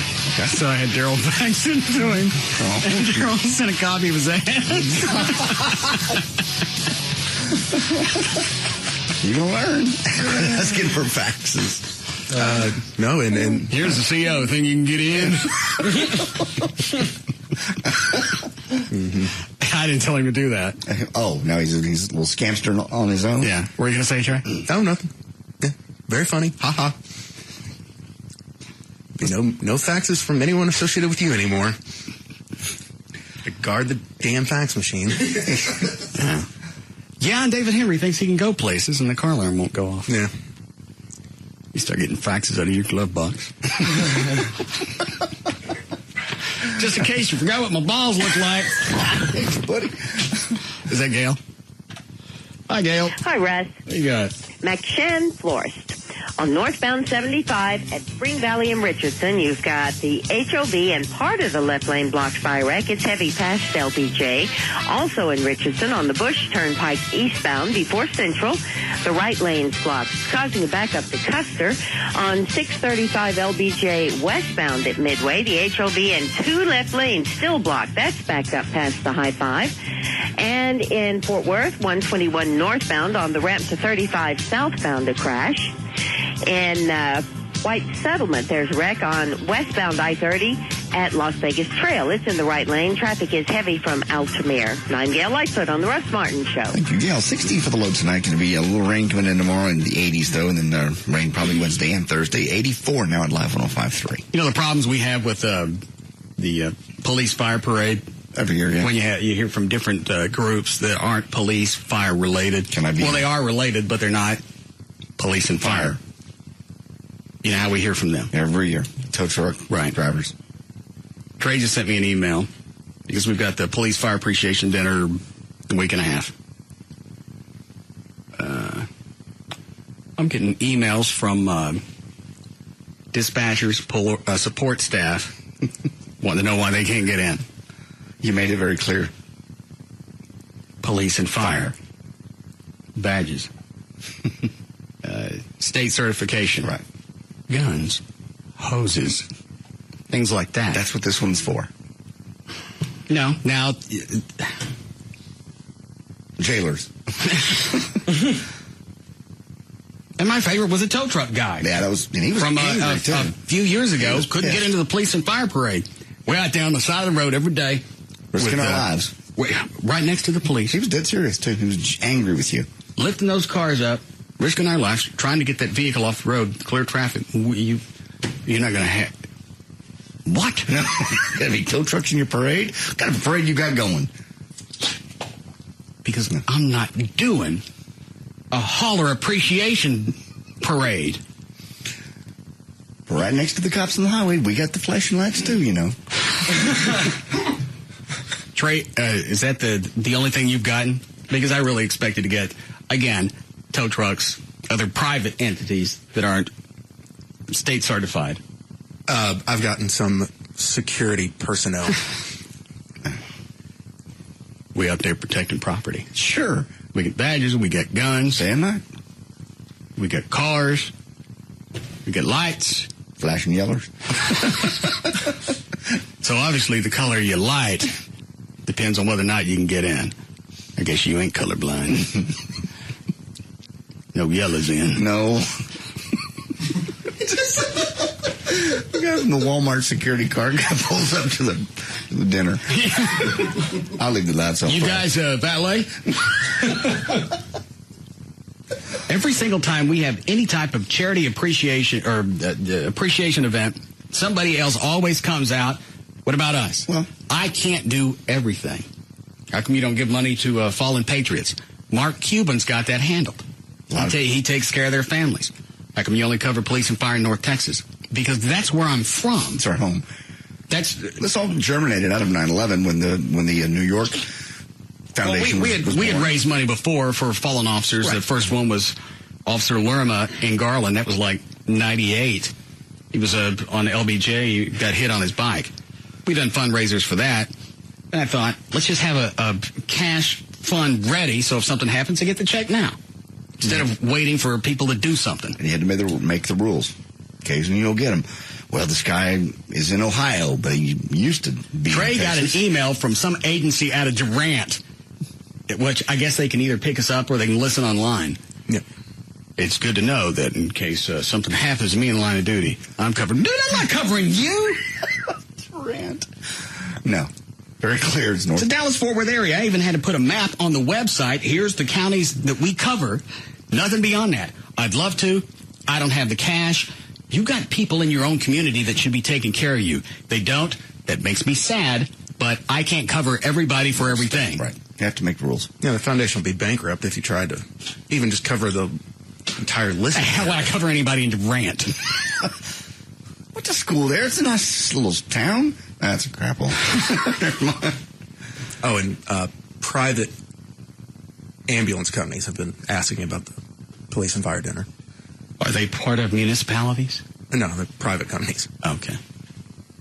And their argument's been, because we've had this problem with the police fire parade in the past, well, you know, we're doing emergency services. Police and fire get paid. We get paid. Are you a fireman? No. Are you a cop? No. Then you're not in the parade, and you're not getting in the dinner. There'll be no free food. Luckily for you, we'll have the donuts on Saturdays at shop. And that's for everybody. Well, you knew it was going to happen. Anytime you open your door, anytime you do something nice, as you've said before, it's never enough. You never cover enough people. And all these people that sent the emails expect me to reply. Can you get us in? Mm-hmm. What do I need to do? Any reply. You're not getting in.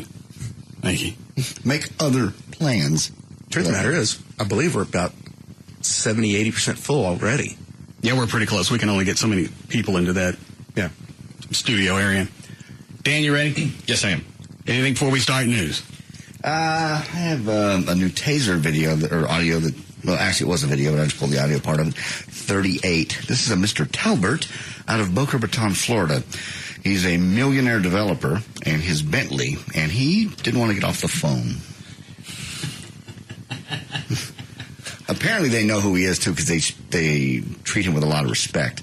It's not, hey, you. It's Mr. What I say his name was Talbert. Mr. Talbert, please, sir, I don't want to do this. Please do your option. Why would he get off the phone? He was apparently, at this point, he knows he's been stopped. He knows he's been drinking, most likely. And it sounds like he was telling his lawyer where he was. It's hard to say who exactly he was speaking to. Yeah. But he didn't talk to him too long. Mr. Talbot. Sir. Mr. Talbot. What? I need you to hang up the phone, please. I'm not going to hang up the phone. Sir, you need to hang up the phone. I'm not going to hang up the phone. You could have edited out the rest of it. Because really, there's no mystery here. Not really. It's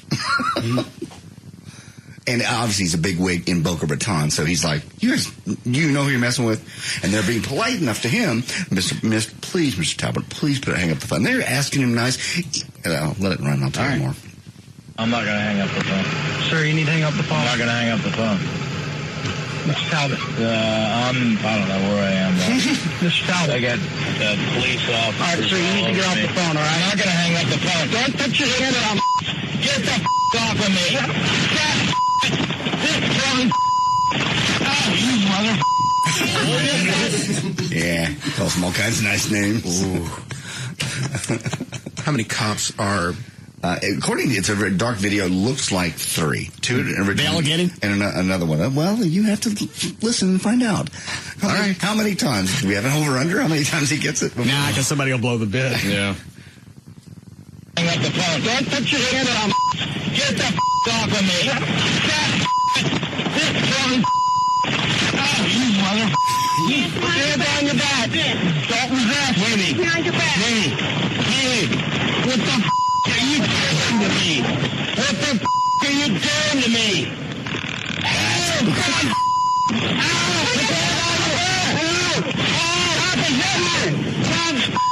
Don't move! What the are you doing?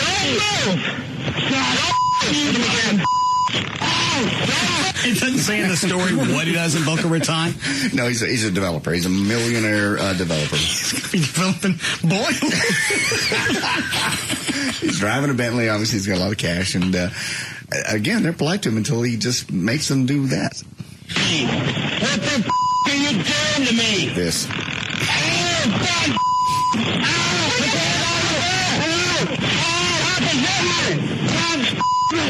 I love two things. I love tasers, and I love YouTube. That's where I got it. Because in the past, all of these would have gone underappreciated or unappreciated.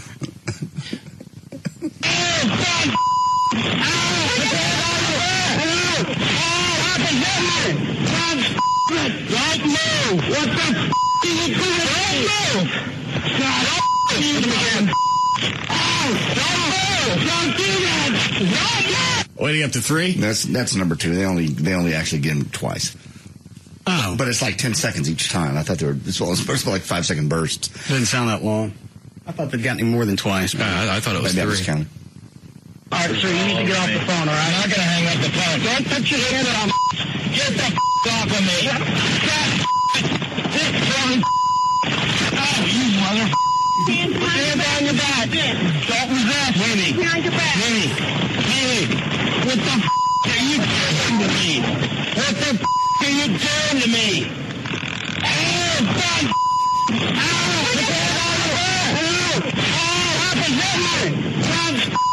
Right move! What the f*** are you doing? Right move! You see the way that people react to tasers? I don't get why after getting one zap, you'd still resist. Because you know, what I'm doing now is the result of this. Has led me to this path. So if I continue on this poor path and continue to execute poor judgment, this is probably going to reoccur. Why not just stop? They're not going to let you go. No. Especially now you're resisting and you've been tasered. You're even more of a threat now because we don't know what you're on. Originally, I'm sure they thought he was drunk, but you keep getting electrocuted and you keep fighting back. Maybe you're on something else. Yeah, they had him on the ground at this point, and he just wouldn't put his hands behind his back. What the f*** are you doing to me? Oh, God.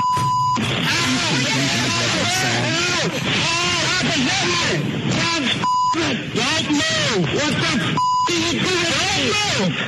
God, shoot him again! Oh, don't move! Don't do I think that's 3 so far, isn't it? Is it? I've got 2. I don't know, it's hard to tell. That sound fills my heart with so much joy. I love that. Unless it was happening to me, then I wouldn't like it at all. Oh, you're going to tase me! Oh, yeah. He says he gonna tase me.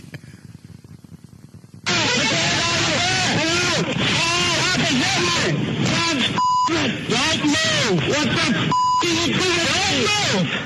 God, shoot him again! Oh, don't move! Don't do that! Don't move! Don't do that! Don't do that! Don't shoot resisting! Oh! Did they get him to blow afterwards? No, I didn't take it that far. Well, just in case they needed something for his court proceedings. To prove. Yeah, that he was out of control and drunk.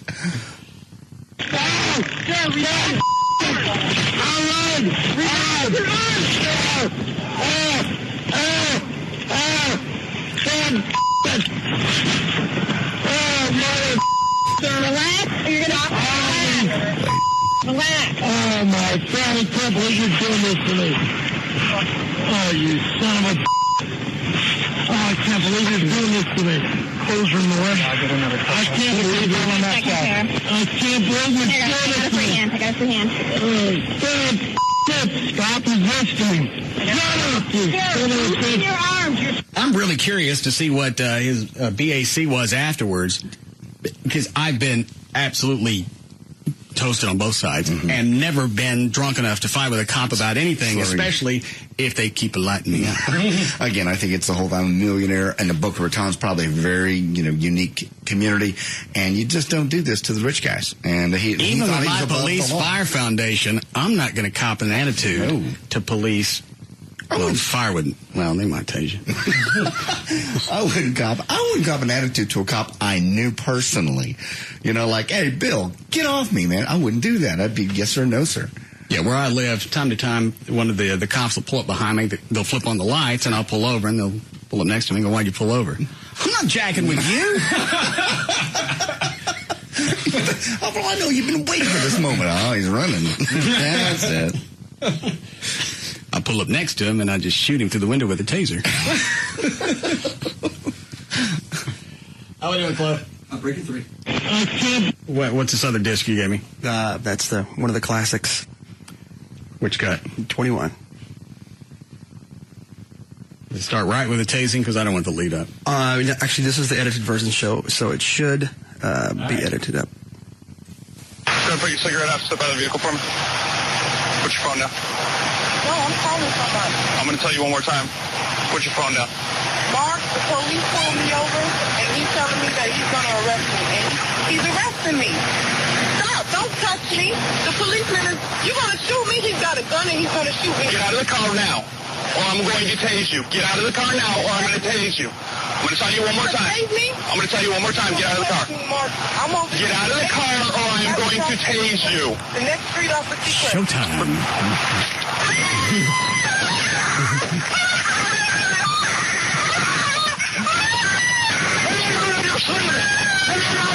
I can't remember because this was like 3 years ago. Was there a disposition on her court case? I know we talked to this chick that was getting tased.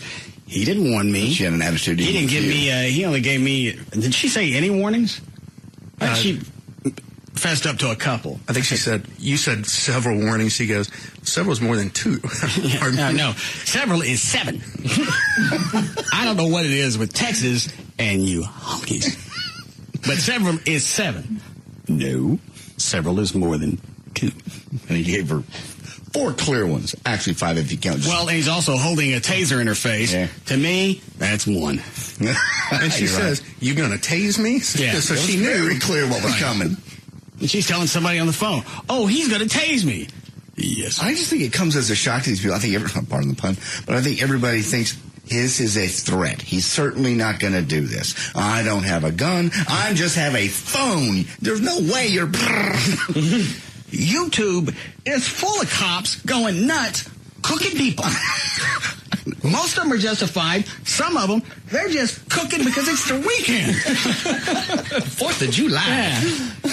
Well, it's not. Bring out the SWAT van, open up the trailer, because we're going to tailgate. And I'm sure there are some cops that are quick to use these, quicker than they should be, because it's non-lethal. Right. And all I got to do is put up some form of resistance. As far as, I'm not going to hang up the phone. Probably could talk you out of it. If you don't put the phone down, then I'm going to arrest you, or I'm going to cook your ass. One of the two. Then, okay, put the phone down.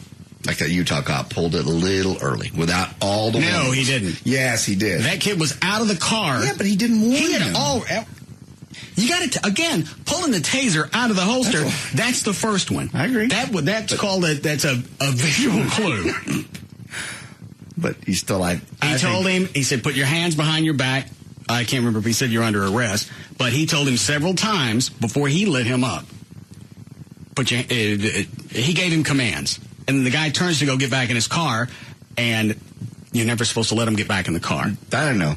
But he just never said the words, and that's why he ended up going back through. Did he go just to training again, and they left him in his job, or does anybody remember? Yeah, I think they went through training, but I think a civil court still gave the kid some cash. I think they settled for like $40,000. Yeah. So it's do this, or I'm going to do this. After that's been said, he's already said, I'm not signing anything. Yep, you're going to sign this ticket. I'm not doing it. I'm not signing anything. Okay, you've already refused. First of all, you've already you haven't complied. And that's what the law is as far as your driver's license. They give you a command, you obey. Unless it's something really absurd. I've just always heard on cops, they always finger your ass. I'm not going to do that. You finger your ass. I'm not going to do it. I'm going to tell you one more time. What? Are you refusing my command? Yes. Finger your ass. I'm going to light you up. Okay, hang on. How far is it? About an inch and a half. That ain't far enough. Look, it's dirty. Gross. I want to see your wrist vanish. Maybe taking this power thing a little too far. Speaking of Oklahoma, and you'll come to realize we ain't going to succumb to you punks. Now fist yourself. And make it a nice roundhouse. Hang on, I'm going to get a big swing. Do we need a break? Yes. All right. We'll end with her. Was there anything else on the guy from Boca Raton? It's just funny. She goes, as they get to stand him up, are you going to behave now? No. We're going to light you up again. He goes, I'm going to behave. It's not exactly like that, but it's kind of like that. Let me go back to her. tase you. I'm going to tell you one more time. I'm going to tell you one more time. Get out of the car.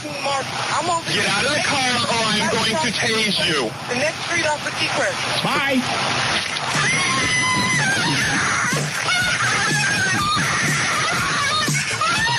We'll be back. On your stomach. Do it now. Put your hands behind your back. Do it now. Do it now or you're going to get tased again. Do it now. Do it now. This portion of the Russ Martin Show is sponsored by B&M Leasing. Put your hands behind your back. Why would you listen to anything else? The Russ Martin Show on Live 105.3. Great for him. Now, what I miss.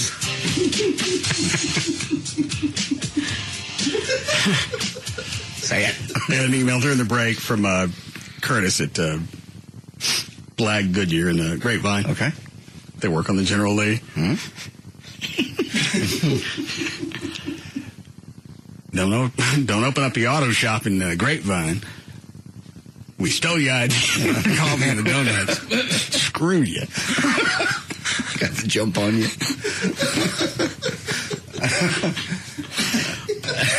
I just don't know why Chuck thought that that's just going to flash on somebody. I need automotive repair because I'm hungry. It'll be the great watering hole of North Texas. Everybody will come in. And while they're there, they might want to buy a transmission. He saw it work at the Harley shop. People go to a Harley shop. That was a totally different thing. Totally that was different. just, it's like at, what's that place on Northwest Highway, the car hops? Keller's? Keller's. People go there. Even if Keller's was giving away free stuff, people were, they aren't charging. But you know what I'm saying? Sure. They're going to be there regardless. It's a hang. It's the hangout. It's the environment. It's the camaraderie. Exactly. The same thing when Chuck worked at the Harley dealership. They weren't showing up just because you had free stuff. No. They were showing up, and then you had free coffee and donuts inside to drag them in the building, so maybe they'd buy stuff. But the whole gathering aspect was because you were offering free dilly bars. all over North Texas. And when Chuck was pitching that idea Saturday at the auto shop, it was the big push right there at the beginning. You know what you need to do? Big finger point. Yeah. For what? To get traffic in here on the weekends. All right. Okay. Oil changes free. Ladies' Day, crap like that. Mm-hmm. Pastries. Hear me out. Yeah. Don't stop me mid-sentence. Because I've been there. I've seen it. I've been to the mountain. That's the way he finally got when he was selling free coffee and donuts. Place will be standing room only. Chuck, we're doing automotive repair.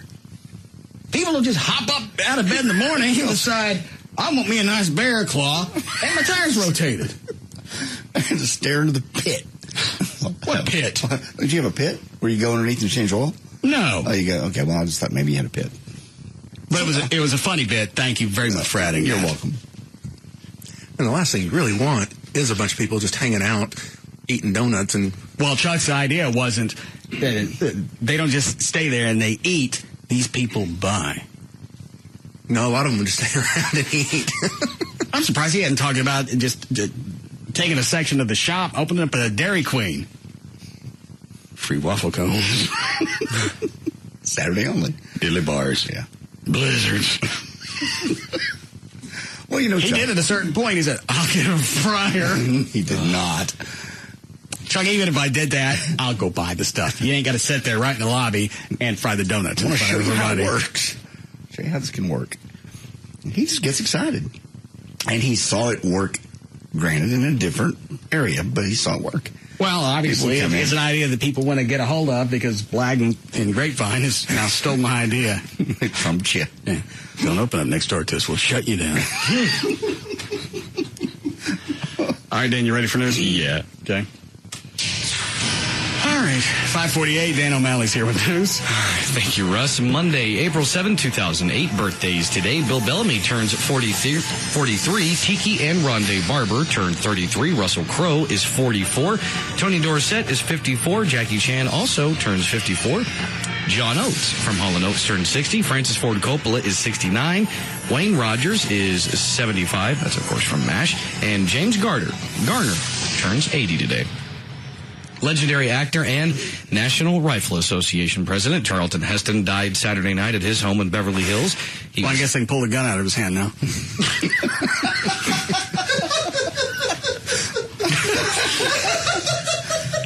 I'm obviously not the first person to say that, but everybody thought that as soon as he died, because he was the head of the NRA. Right. Out of my cold, dead hands. Well, finally. He was 84. Lydia, his wife of 64 years, was with him when he died. The family released a statement saying Charlton Heston was seen by the world as larger than life. He was known for his chiseled jaw, broad shoulders, and resonating voice, and of course, for the roles he played. Charlton Heston won the Oscar for Best Actor in 1959's Ben-Hur. He also played Moses in The Ten Commandments, and in 1968, he fought those damn dirty apes in Planet of the Apes. I missed it. What did he die of? They actually haven't released an official... Well, he was cause of 84. death. He could have just died. We had Alzheimer's. Yeah. I didn't know that was terminal. It can be. Eventually, your brain will forget how to tell your heart to beat and lungs to breathe and everything else. Dude, that's... It's okay being Ronald Reagan or Charlton Heston and forgetting everything you've accomplished up until 2 seconds ago when you crapped your pants. But for your brain to finally go, I ain't talking to anybody else. I didn't realize it finally got to that point. Your brain wouldn't regulate the rest of your body. It can't communicate. It just can't communicate anymore. I heard a story today that they think that depression could lead to Alzheimer's. No, it doesn't surprise me. Because they said they went and checked people with Alzheimer's, and a lot of them had depression leading up to that, and their depression didn't increase once they had the disease. So there's a correlation somewhere between the two. They think that depression leads to that. But I don't know why you'd be depressed if you got the Alzheimer's. You got bad news. What? Luckily, I got Alzheimer's. I just don't remember it. Yeah, tell me how you want. Come in every day and tell me. No difference to me. I'm going to lay and piss in the bed. Yeah, that doesn't make any sense. But you never know how the brain's connected and wired. What is it, Trey? Actually, it kind of does make sense because they say one of the things with Alzheimer's is if you don't use your brain a lot, you're more susceptible to getting it. So you don't think you use your brain when you're in a state of depression? I think a lot of people, when they're depressed, they just want to sit around and do nothing and just be depressed. Well, look at Chapman. He worked until he was 70. He didn't have Alzheimer's. But you can go back and listen to audio of Chapman from his last show when he was 70 or 69 to 30 years ago, and he sounds the same. And I'm sure that's got a lot to do that he had to use his brain every day as far as bits and just being active. Absolutely. Paul Harvey's the same way. What is he, 80? He's in the 80s. Paul Harvey sounds brain dead. Well, he does now. Recently, he had some kind of issue, obviously. That's why they're letting everybody fill in for him. But he's still doing his live commercials. They're live to tape. But there's something. Well, that ain't live. There's something happened to him. But I mean, and if something happens, yeah, it's someplace in the middle of that 60-second spot, you know that they're going to cut that out. Oh, I know. Yeah, but it's just sad to hear him because he's good day. Yeah. Paul Harvey. Oh, what time? Good day. Good. Please take me out of the tub. So live to tape doesn't really mean live. So no. You don't really get credit for that. No, something's happened. Did Colonel Sanders, did he have Alzheimer's? He had something leading up right before his death because they would go back and they would do, I think there's audio online, get him to cut his spots, and they'd have to get him to do 3 seconds at a time. Almost a word, and piece them together. Almost a word at a time, but yeah, he'd get 2 or 3 words out and they go, all right. Hey, Harlan Sanders. I hate you. And they'd start again.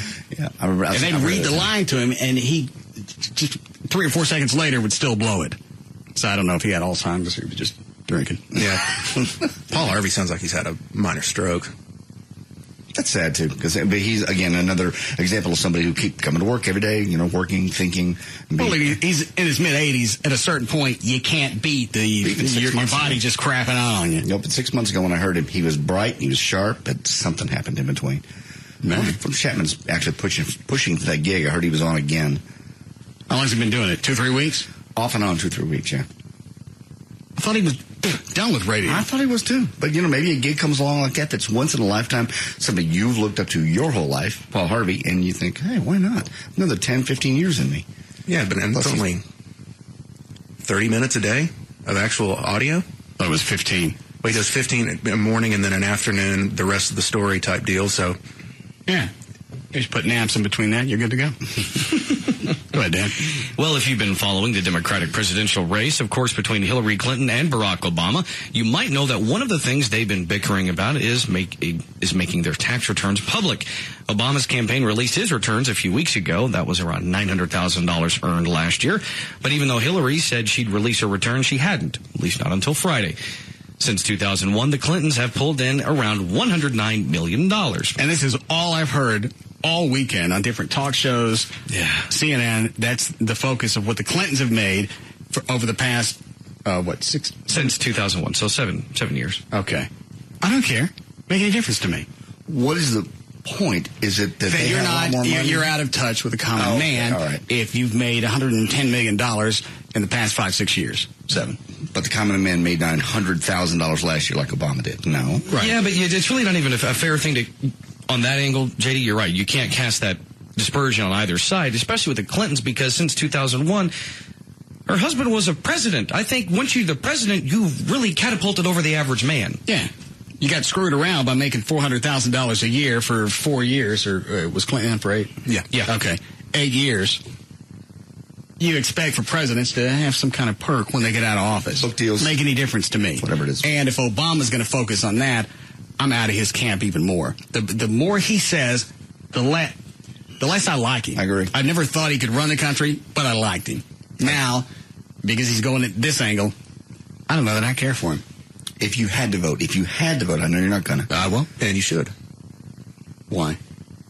Because you should vote. I don't know that McCain is capable. And just because he's one of the options doesn't mean I got to pick one of them. Well, and yes, I can still complain if I don't vote because I still pay an assload of taxes. Well, then figure out who's going to do more with your tax money. I don't know who's going to do that. And the majority of people aren't going to research. It's a popularity contest. They walk in and they've already made up their mind. No. Very little research goes into it. Anything that's thrown into your face in the media, that's all you're going to retain. And for whatever reason, people retain slamming more than they do. Here's what I can do for this country. All right, well, Hillary and Bill made $110 million. All right. How's that going to affect really what I'm doing? In fact, it sounds like they can run a business better than you. You only made $900,000.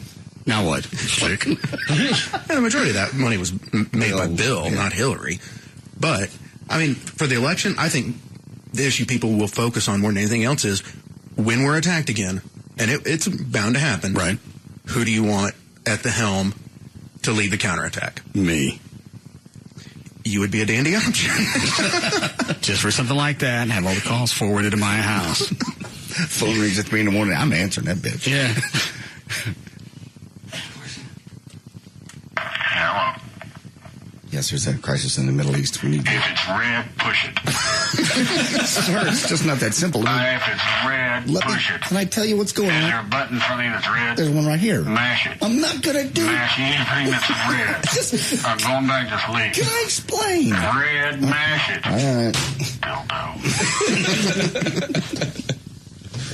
Why do they think I would want Hillary answering the phone at 3 o'clock in the morning with some type of crisis? Because Bill's laying in bed next to her. Or so she can roll in the And he's been... All right, I'll text Bill and find out what's supposed to happen in this incident. I didn't like what Bill did. Hell. What did he do? Nothing. No. Especially after USS Cole. I mean... They fired missiles into areas where they thought Osama bin Laden was, and they missed. Yeah, hit a pharmaceutical lab.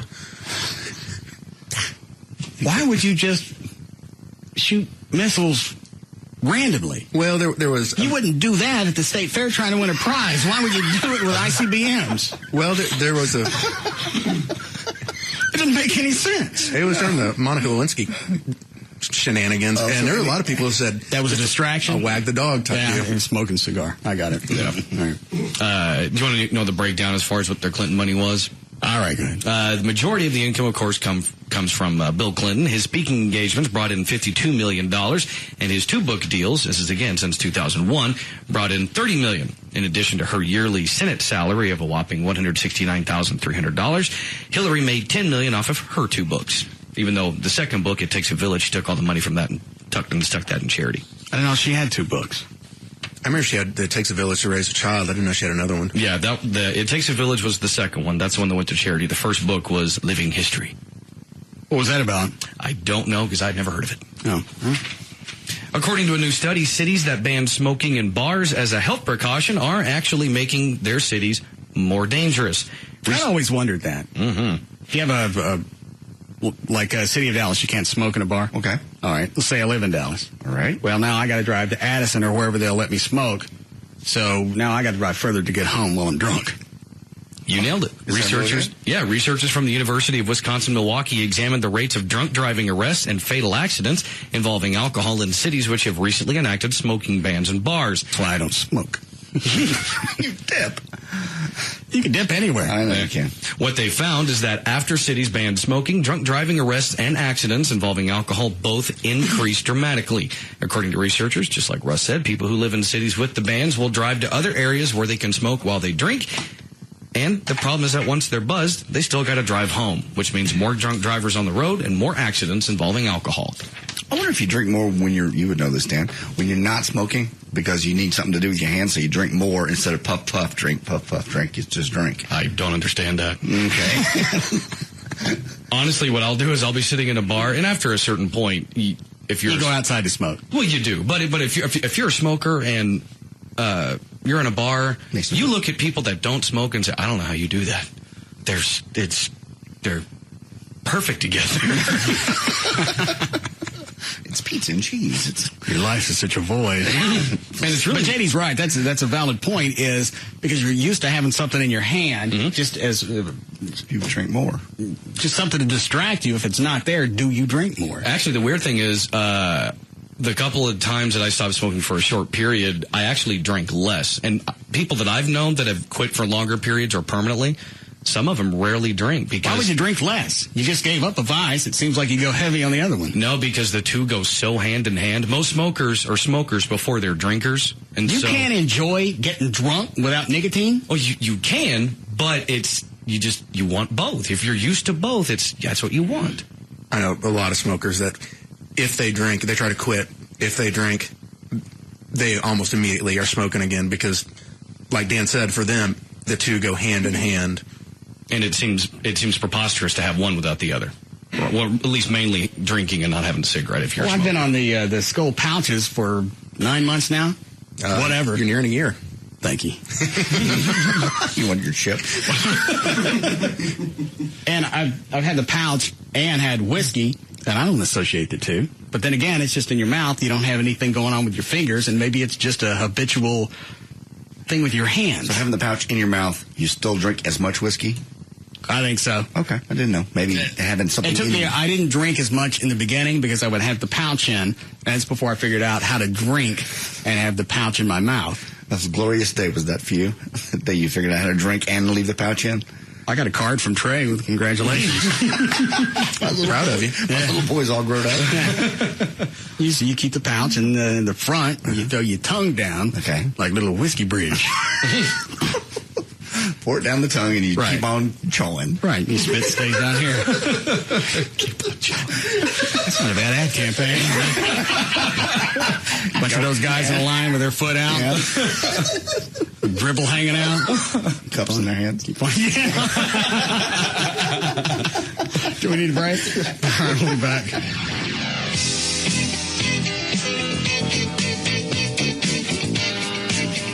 We'll be back to the Russ Martin Show. Now, back to the Russ Martin Show.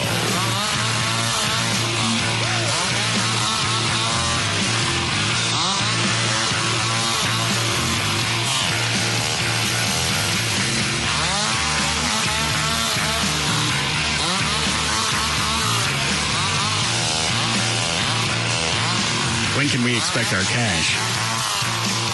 don't have $6,000 just laying around. What do you got to do? If you got to liquidate, liquidate. You lost $6,000. You don't bet cash you don't have. Well, I'll pay it out over time. You've got it. I don't have $6,000 just laying around. Then you don't bet it. I'm sure that's an excuse that Trey's bookie gets a lot. Well, I bet $6,000, but I didn't have it. Okay, well, we'll just let it go. I was going to put my part. What, Chloe? I said I was going to put my part that owes me into the foundation. So. Jesus. Thanks, Chloe. Thanks, Chloe. Appreciate it. And coincidentally enough, I was going to keep all the money. Because you owe me $3,500? Yeah. Trey and Dan and I think even Gavin got in on it. Yeah, he did. I think I had 500. Gavin had 200. Eddie Gossage had a couple hundred. Gossage. Where's it audio? Let's see. Eddie Gossage and JD. What's that? Eddie, it's JD one more time. Is there anything I can do to make this up to you? Because it was a long time ago, and it was a You man. can leave me alone, man. Oh, here it is. JD kicked out of TMS. And you're talking to who here? This is the chick from the Coke booth. I was just going up and down the vendors after I already been in the outfield. I was really feeling kind of cocky at this point. Sounds like you're flirting. I'd come in. I'm flirting. I came in, went through that little tunnel, outfield, walking around. I really was thinking bulletproof. I was 20 minutes left. I was like, this is easy. I'll just go back here with the vendors. I go stand out in a crowd. Well, there's a bunch of people walking around. Yeah. That's how I... But security, they're only looking for people who are drunk, causing disturbance. I wasn't doing They'll stand out easily, so they don't really have to focus on them, because normally they just kind of jump up at you. They were looking for. I know they were. And I really thought I'd got him a beat. Because I walked by two security guys. They were busy doing something else. And a Fort Worth cop. And I just stayed on the move the whole time. I just thought, this is going to be easy. Last 20 If minutes. the general manager of the Texas Motor Speedway has money on this, I don't think I would be taunting security by walking by. I couldn't avoid them. I mean, they were everywhere. And, of course, in the back of your mind, every one of them's out to get me. They had other things to do, too, that day. So every one of them I walked by, I had a cap on and sunglasses, and I just looked down, look away. They'd be busy doing something else. And these guys, on the other hand, were after me specifically. What's your name? Ellen. Yeah, well, this is your Coke booth. What are y'all doing? Oh, it's so exciting. We have a great crowd out here today. Beautiful. It is beautiful. We're out here just displaying our Coke family of drivers. Oh, shit. What? Sir, I'm not doing anything. No. Absolutely. You relax. Sir, relax. I'm sorry. Did he actually try and stick your arm behind your back? Now, wait! Yes, he did. He grabbed my right arm and started to put it back. They didn't have cuffs out, but just the motion of it going back behind my back, I didn't want to have to explain it. What was the reason for that? Just to control me. Well, this is a radio bit. I know, but as far as you getting kicked out, I it's was not like you were from them. And I don't know how much of they knew was a bit.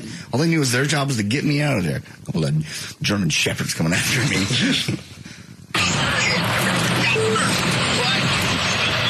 Sir, I'm not doing anything. No. Absolutely. Relax. You relax. Sir, relax. I'm sorry. I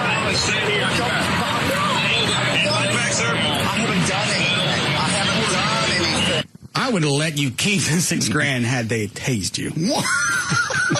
No, That's actually would not have been worth it. No. That thought actually crossed my mind when you played this earlier. It's usually when we play something like this, it's followed by screaming, crying, and the noise. Relax. You relax. Sir, relax. I'm sorry. I haven't done anything. Am I being disruptive? Am I drunk? Really want me to get into that? No. If it takes you time now, you're going to have to leave. You're being given trespass warning. If you do not leave the facility, you can and will be arrested by the Fort Worth Police Department and go directly to jail. God. Bye. Yeah, he'd said that a couple times before in his life. Trespass warning. If you do not leave the facility, you can and will be arrested by the Fort Worth Police Department and go directly to jail. Do you understand that? Totally. I got you. Thank you very much, sir. Thank you. All right. Jesus. Hey, they took this this seriously? Yes, sir. Smart ass. Yes, sir. She just salute me. Or don't you step back to the infield? Thank you very much, sir. I'll go with you. Thank you. All right. Jesus. Hey, take this seriously. Yes, sir. They really should spray this place with just that fucking infield. Parting shot. I was angry. Trey's right. You're shooting for a lifetime ban. No, I'm not. Yeah, once I cut that up and email it to Eddie. I realize how much I missed that, but that really is a fun place. I had a good time for all 40 minutes I was there. Do what, Trey? So once I cut that up, send it to Eddie, just that they really should sterilize the place. And then when he's walking off the NASCAR. Yeah. They take this seriously. Yes, sir. They really should spray this place with just that fucking infield. Now, where's the one where JD's walking out in the parking lot? Here it is. As you hear the roar, the cars in the background, the airplanes flying and helicopters flying overhead. All I had to say, it's a long mother-f***ing walk back to your god car at this place. I hate NASCAR. Such a lonely walk. Yeah, then you make a reference to all the trams running the other direction. Yeah, everybody's going the other way. Big Dave, where you going, buddy? Where's my buddy going? Home. What time was it Sunday when you got pitched? It was about 1. Because obviously the races were going on. It just started. Yeah, it was 1:30-ish. Who won? Carl Edwards. It was a very boring race. Why? Seemed like all the stuff happened Friday night. Who was the guy that crashed? Michael McDowell. Yeah, that was really about the only crash the whole weekend. It was just one of those, Texas Motor Speedway, the cars run so fast that you get these weekends where you have a couple of dominant cars and they just stretch out in front of everyone else. No cautions, just a bunch of green flag, runs. As a NASCAR fan, you like that or you don't? Obviously you didn't because you said it was boring. No, it was just Carl Edwards, Kurt Busch, and Jimmy Johnson. Once they took the lead, it was that way the rest of the those three, Kyle Busch, and they were just out in front of everyone else. So, I mean, I love the race. It was a lot of fun, packed, but... Maybe you stayed too long. JD didn't sound bored. I had a blast. How did Dale Jr. do? Because I know he was the pole sitter, right? It's pole sitter. He ran good at first and then just lost control of the car, and so I think he finished 12th. What does that mean, pole sitter? He was the fastest driver in qualifying, so he sat on the pole position, the number one spot. Okay. He was out front. Yes. Got it. There were only 12 cars on the lead lap. That's how fast the front runners were, as they were lapping the entire field. What was the average speed? God, there weren't... I'm going to guess it was probably in the 150s. They didn't have the stats up on the screen? Is this why you were at the race? Well, they have to go back and factor in cautions and, caution laps at 45 miles an hour and back and forth. But there were only 4 cautions the whole race, I think. Yeah. Okay. Anything else? Dude, it's bored. Why? Because they won't let me go out. Oh, it's a recap on ESPN. It's cool. It was fun. I still didn't see who won. Well, actually, I was watching Sunday morning, so the race hadn't taken place. What goes on Saturday? It's now called the Nationwide Series. Okay. It used to be called Busch. All right. Go ahead, Dan. Okay. In 1995, Sonny Graham of Vidalia, Georgia, was 54 years old and in need of a heart transplant. He was placed on... And this is exactly why I'm never donating anything to anybody. He was placed on the donor list, and after a few months, he got a new heart, courtesy of a 33-year-old suicide victim named Terry Cottle.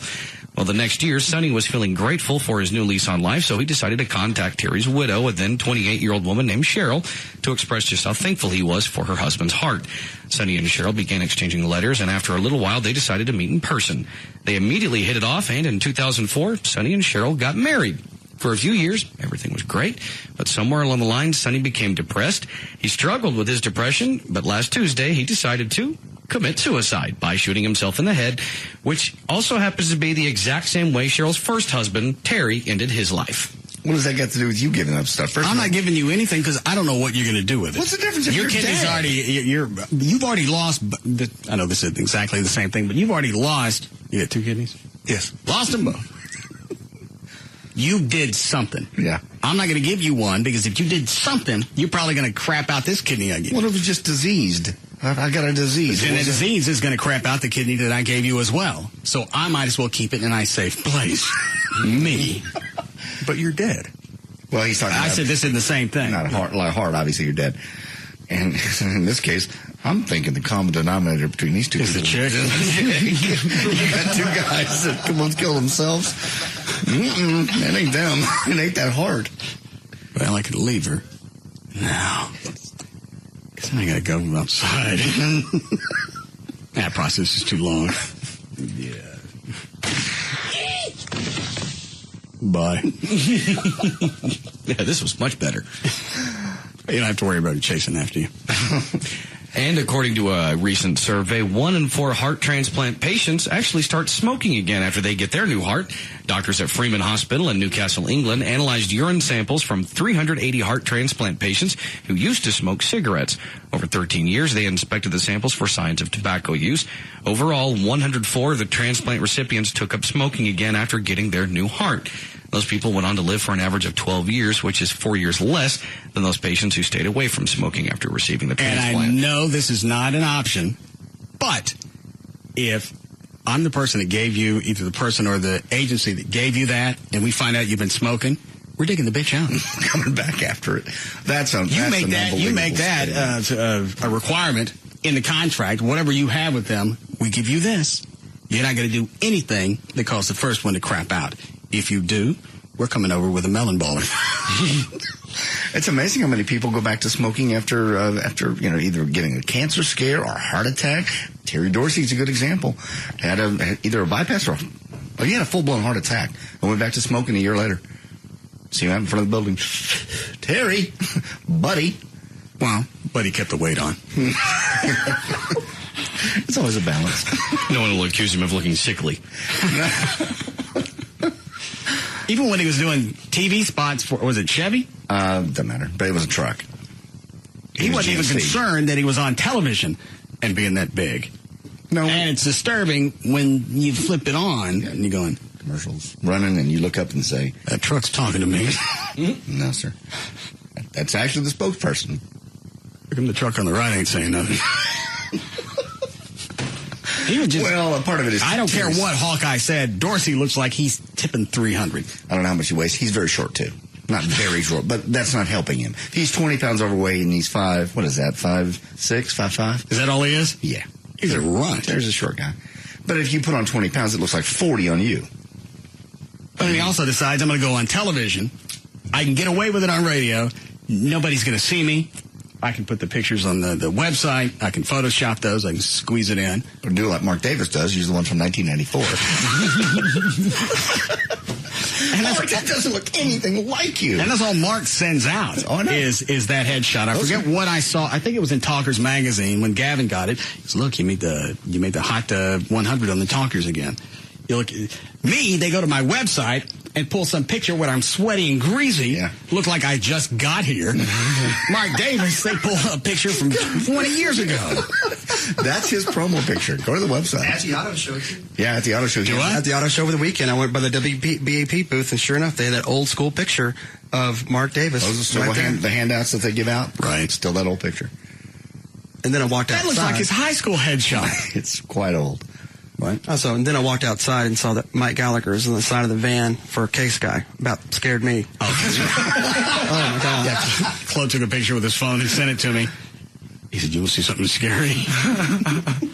And it's an extended Ford cargo van. Full size. With Mike Gallagher's face on it as big as you can get.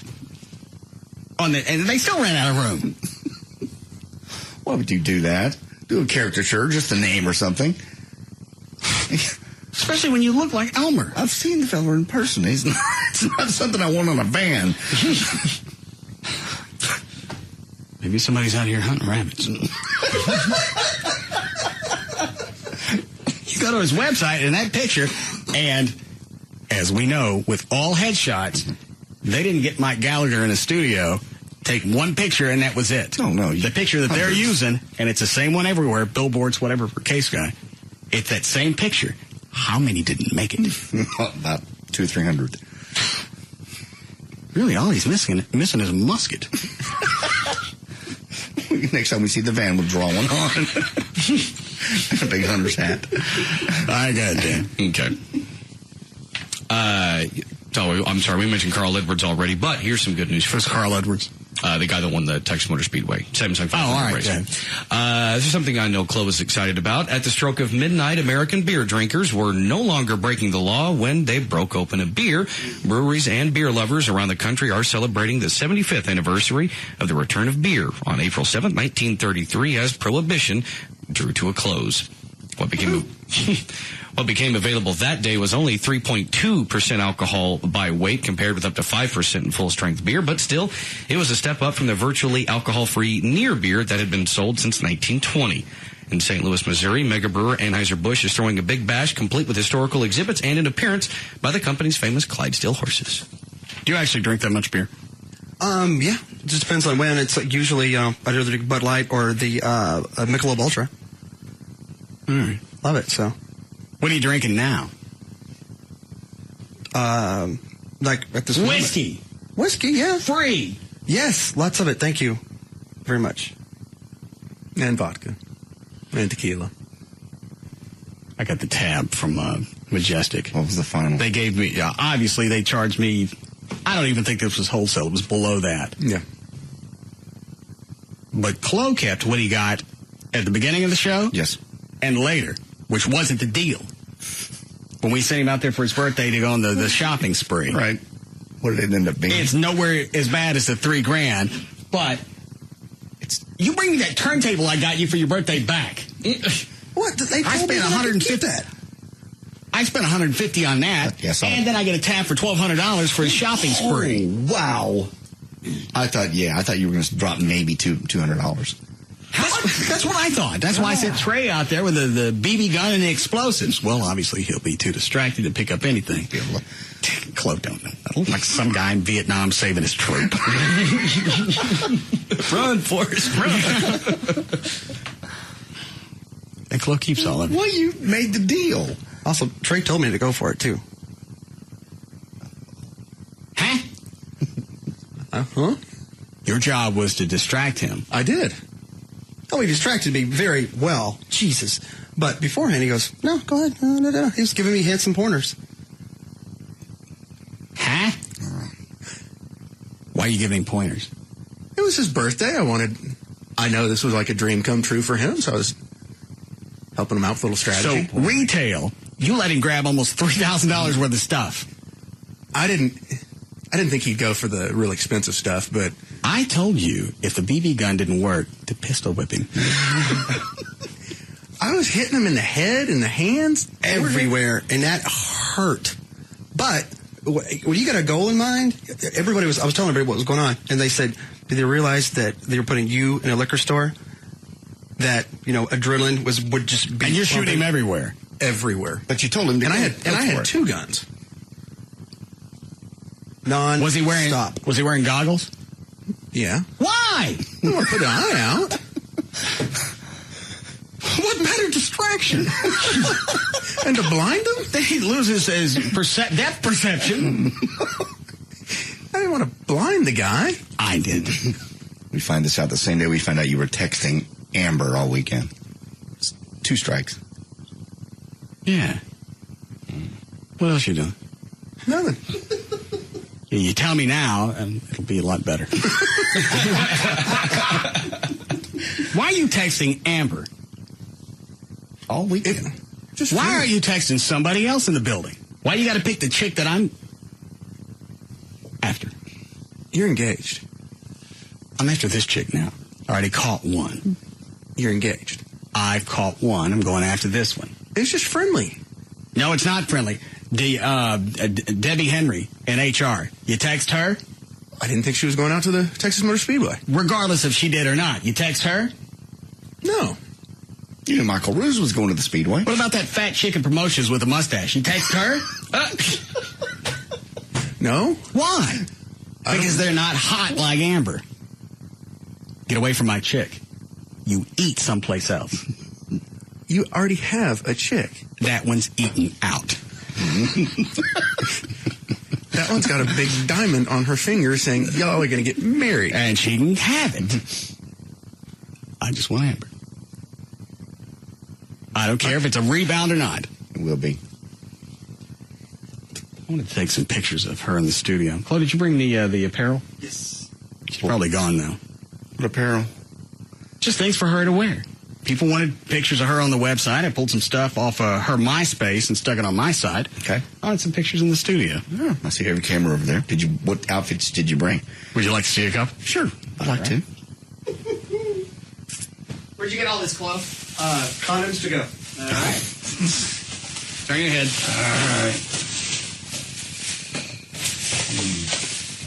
All right, there's one. Look. What in the world? I don't even if I can say what that is. Yeah, it's a heart harness and silicone dildo set. Is that a full strap? I see a strap. Yes, there it is. There's the picture. Oh, lovely. You think she's going to wear that for you? That's tasteful. Damn. It covers up her business. I know. So it's not a nude shot. With a little red dildo. Yes. God. What else we got? This chick is classy. Some of this stuff. I'm not looking. Tell me when. All right. What about this one? No, she's not going to wear that for you in the studio. That's a full fishnet outfit. Fishnet. Completely see-through. You what? You don't even want to run the odds of her maybe saying yes to wearing this? Yeah. You should ask. And here's one. It's a leather bikini. Okay. Well, that covers up everything at least. And what is this one? Ribbon and roses. I don't even know how to describe that one. That's real thin little just strips of fabric. The bikini's just big enough to cover her nipples. Show the last one. That's like the Wicked Weasel website. It's my favorite. Like the net so far. And this one. She's not gonna wear that. It's like the female Borat. Yeah. Can I see? For wraps that kind of go around the boobs, and it's like a string bikini with the cloth just big enough to cover your lips, and the string goes all the way to the top of behind your neck with no bra. It looks like she's wearing a slingshot. Yeah. Like she's about to sling her poon someplace. There, Trey. Yeah, I don't think she's going to wear that. Show all that. Trey's got a lot better shot. And this one comes with jewelry. Oh, very nice. I see the pearls. Silver pearls. Well, she'll certainly not be able to say no to that. They got to be real. This was $23.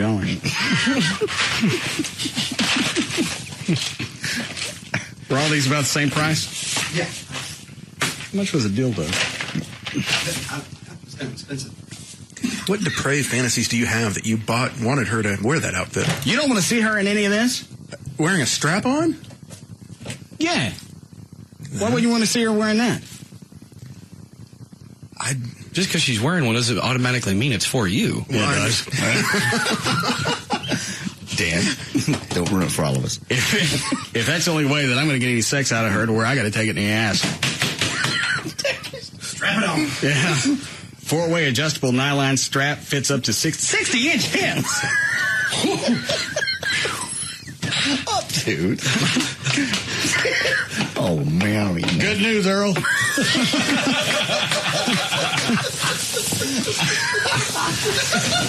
Down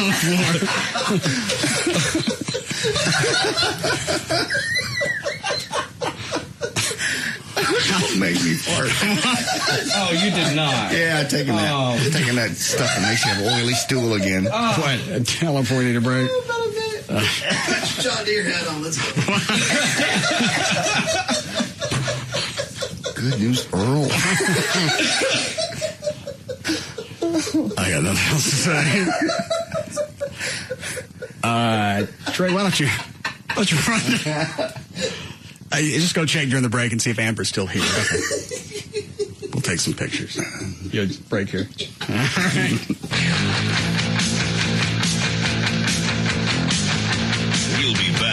to the Russ Martin Show.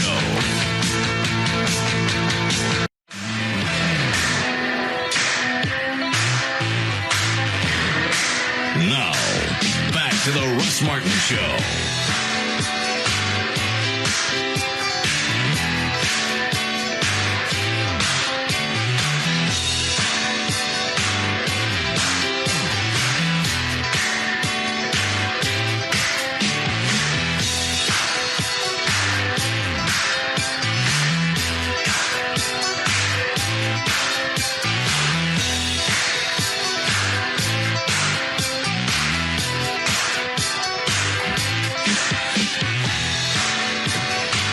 Hi, Dan. What else you got? Oh, we were talking about hearts earlier. Yesterday, the American Heart Association, last week, the American Heart Association said that hands-only CPR, which means performing chest compressions without the mouth-to-mouth, works just as well for patients who are in cardiac arrest. The logic behind is nobody wants to do it. Is that if an adult collapses, stops breathing, and is unresponsive, chances are they're in cardiac arrest. And if that's the case, they still have oxygen in their lungs and blood, so getting the heart going will circulate that oxygen. And you've got a better chance of somebody stopping to render aid. If they just got to punch them. Yeah. Yeah. If I got to stick my mouth on you and you're anywhere close to being hideous, it ain't going to happen. Or if I got to take this strap-on dildo and take it to its 60-inch limit to get it on you. I don't know where I was going with that. Big fat people have to have sex too and enjoy it and be kinky. So they make that one for everybody. 60 inches. Damn. Fabulous news, Earl. We could actually strap this one onto the cow. Told you we should have bought a bull. Can't wait to put these on MySpace.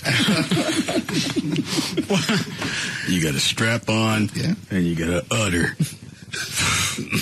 Damn. Man, that's paradise. My point is, if you're that fat, I ain't helping you out. Chances are you're living anyway. Or next to none. If somebody's just fat and you only have to do chest compressions? If I had to do the old CPR. Oh, the old CPR, with the mouth. Yeah. I just walk by and mouth at them. Bad news. You nearly did it for Dan Lewis. Yeah. I don't know how I got to that point. Do you have nightmares about that? No, just when I think about it, when you guys bring it up, I go back and play it through my head because I got within maybe 4 inches of his face after he faked passing out where I thought I was going to have to do CPR. Oh, I was already anticipating that gristly beard on my face. You were going down. You were moving down that way. It's like that moment where I almost ate the dog turds. Like, that's real. I think it's big and fat. Laying there, mouth beard, ponytail, and you're about to put. You make it sound like he's changed since then. Well, he did go ponytail. That's back when he was big and fat and nasty. Well, certainly my luck was horrible. And employed. Man. Is he still doing traffic or weekend stuff on WBAP now? Yeah. I got another MySpace message, I think today, someone saying they had heard him doing news or traffic at night. I wonder why he gave up the thing in Victoria. At least you're doing mornings. Probably wanted to move closer to his family and maybe establish. I think his family stayed in Dallas for a reason. No, they couldn't probably afford to sell a house, so they stayed here for that reason. He went down there to establish his radio career and figured out that wasn't going to work. But he was down there for almost a year. Trey, you laughing at radio career? He was down there for almost a year. I don't know how often he was coming home. I don't know either. That's a long drive. And you know he can't afford to fly. All right, dude.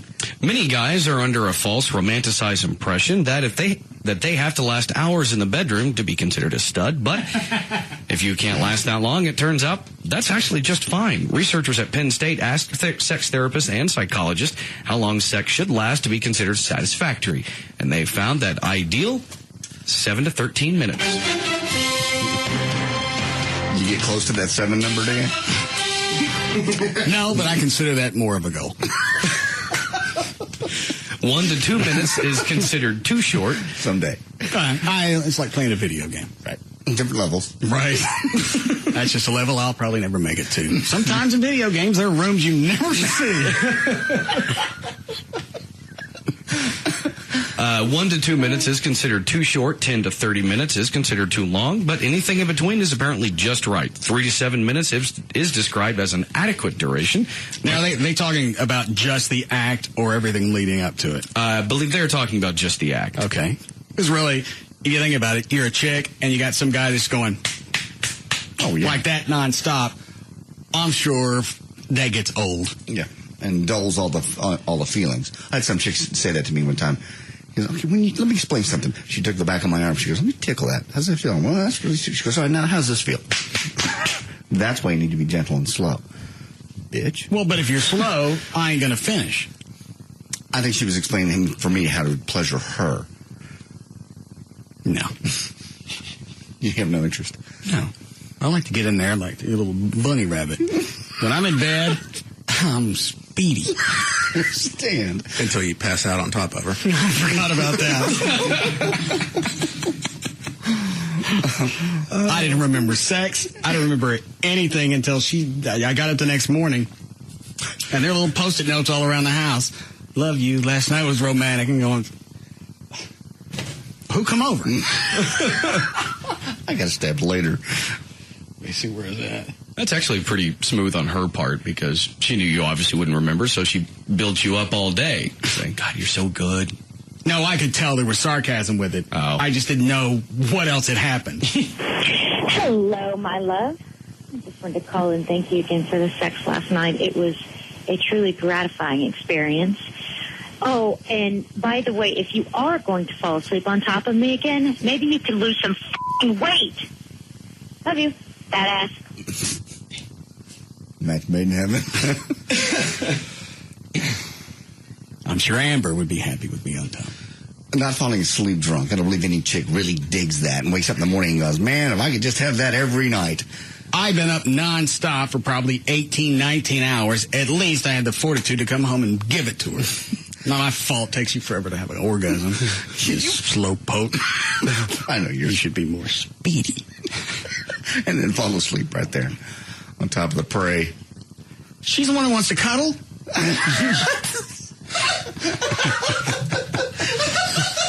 My bad. I don't even know.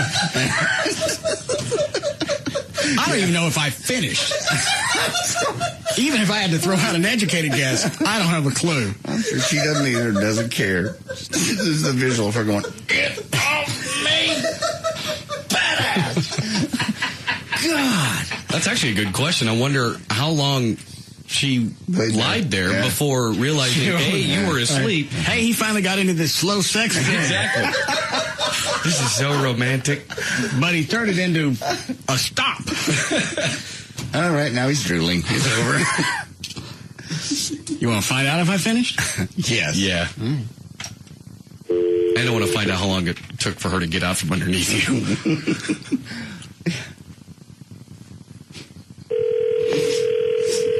What are you laughing at, Trey? Just, she's thinking, oh, so romantic, lasting so long, and then all of a sudden,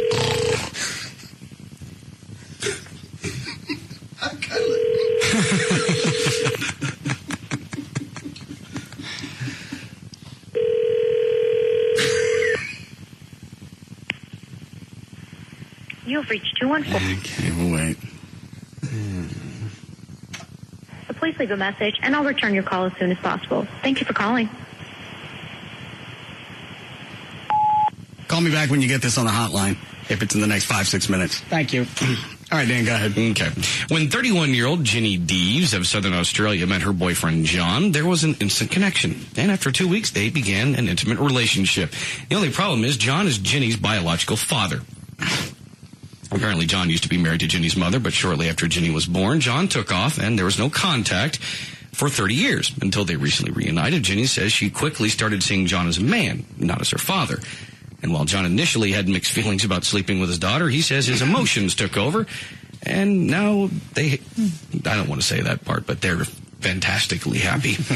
And they had a kid? Yeah. Yes, and also, FYI, they're, again, from South Australia, and incest is illegal. And 9 months ago, Ginny gave birth to their first child, a baby girl named Celeste. Are there pictures on YouTube?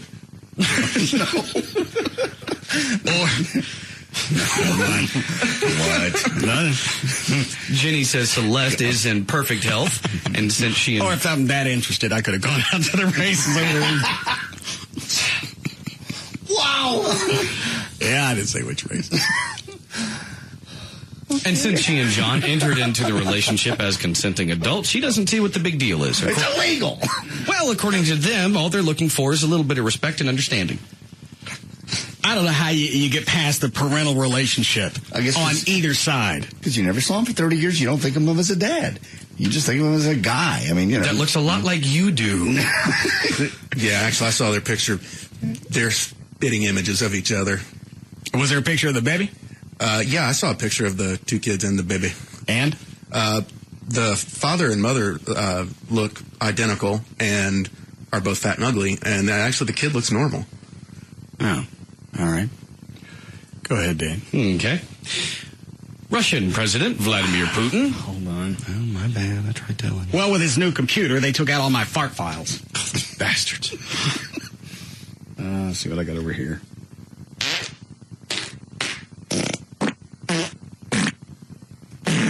Locked and loaded. Let's go. All right.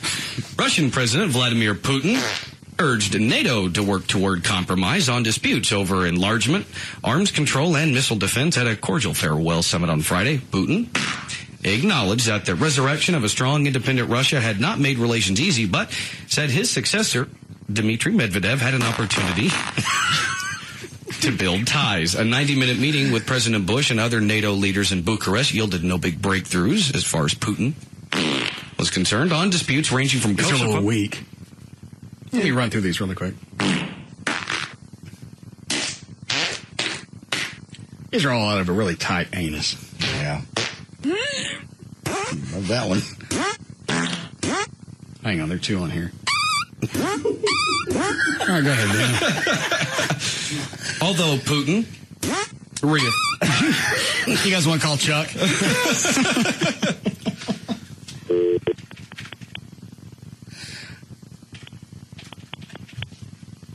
Do you have more of the story left? Yeah, I got a little bit more. All right.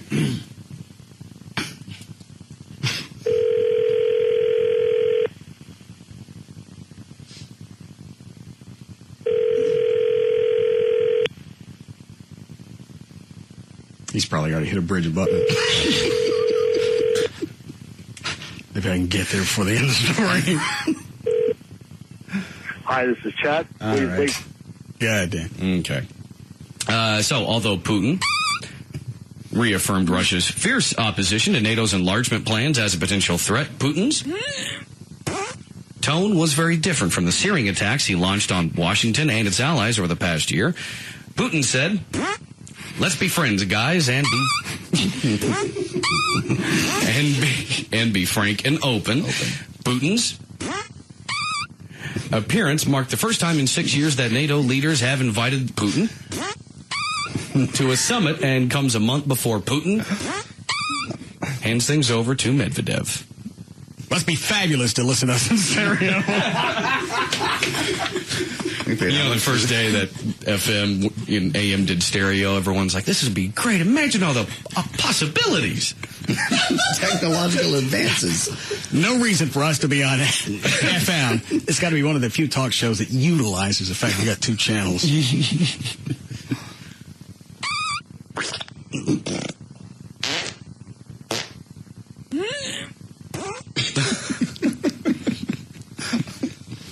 All right, this from Cosmopolitan. Women are attracted to all kinds of different men, and sometimes those attractions can be bad news. So here are 4 types, again, according to Cosmo, 4 types of men that women actually want to date but know that they should not. Number 1, adrenaline junkies.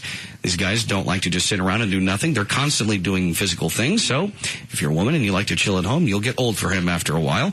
Number 2, the pretty boys. These types probably spend way too much time getting ready.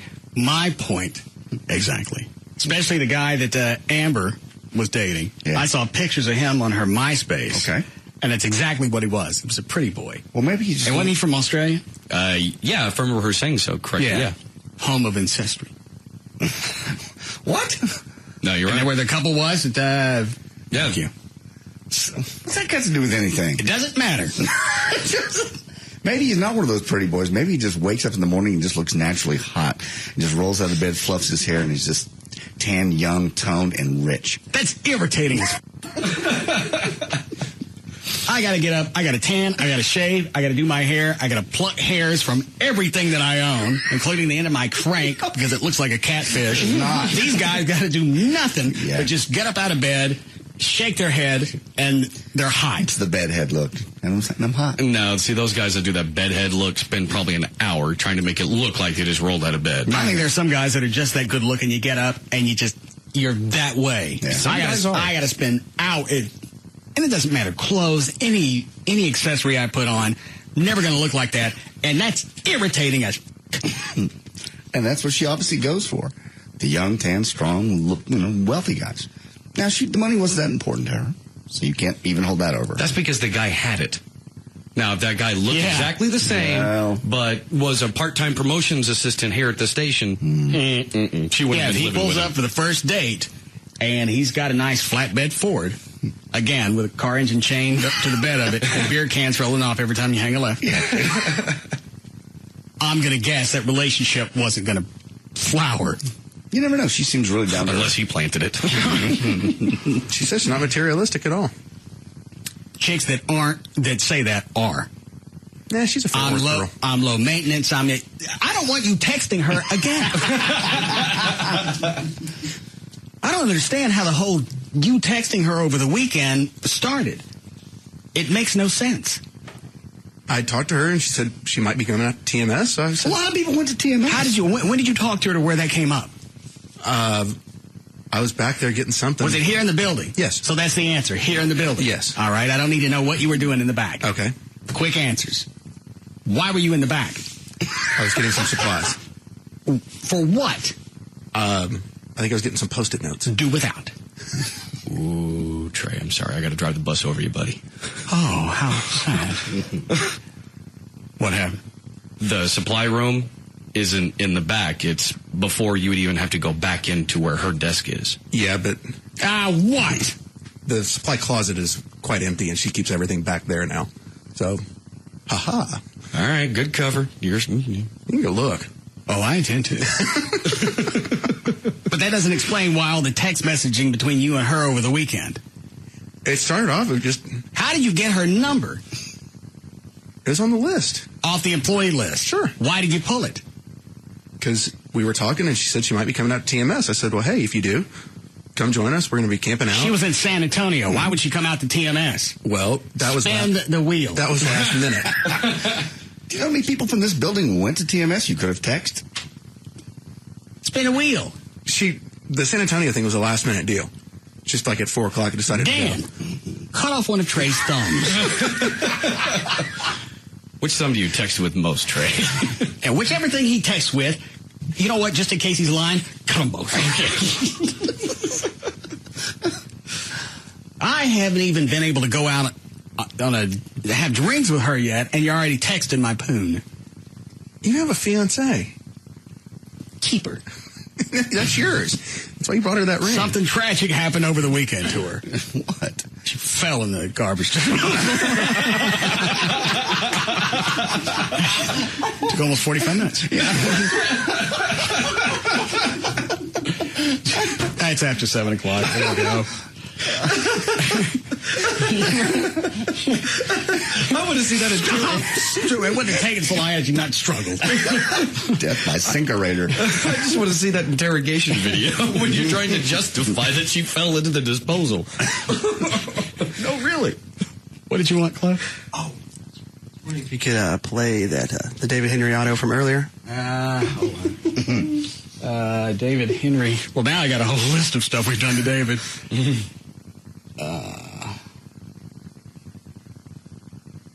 Trey actually helped me with the star power thing today. Oh, did? Yeah, I didn't have time to run the alarm out to David. So you ran it over there? Trey took it out to David Pigeon. That was brilliant. Because I talked to David Pigeon over the weekend. I said that we got the shop. I need you guys to look at it to put in TVs and whatever. Mm-hmm. I said, if I'll pay for it, or if you guys are working some kind of deal with the station that David Henry knows. He goes, well, I'm meeting with him Monday. Perfect. All right. You don't say. Let's see. power. So nobody else knew about this but Trey. I have no idea where you were going. I thought you sincerely had a cart problem. It's not out of the realm of possibility that we have problems in this studio. Especially since I heard that I think those CD players are about 15 years old. Okay. Here we go. Let's see. Yeah. Thank you for calling Star Power. How may I direct your call? David Pigeon, please. Sure, have a good day. Thank you. David Pigeon. Hi, David. It's Russ. We're on the air. Hey, Russ. How are you? I'm doing great. I got a quick question before I get to business. I need to have one of you guys go take a look at automotive shop. I'm going to open up and have TVs and satellite put in. Great. Where at? It's in Plano. I'll give you the address later. Okay. Is David Henry still there? He is. May I speak with him? He was here. Could you hand him the phone? Yeah. Hang on for a second. Ross. Hello? Hello? Are you on a speakerphone? Yes. Why are you calling? We're in the middle of a meeting. What are you doing? What am I doing? We're going over Star Power's entire annual. Oh. On all of our stations. I got a CD player that crapped out in here. And I've gradually got a different... What? Didn't Jay check it before he went on the show? They're supposed to come in here once a week and check everything, and things just stop working sporadically. And I get to find out while I'm on the air. Why don't you guys just replace all this stuff and stick that digital board in here? Can I call you back, like, when we're done here? You want me to just... yeah. I won't say anything until you call me back. Jesus. That's dead air until 7 o'clock. Now, you decide. How did you know I was even here? Amber told me. Damn it. Come on. Okay. So what do I do to get this fixed? I'll call Jay. I'll call him right now. Now or after your meeting? How about I call him when we hang up? Dan, you ready with the plugs? Oh, yeah. Okay. Before my meeting's over. All right. Do it now.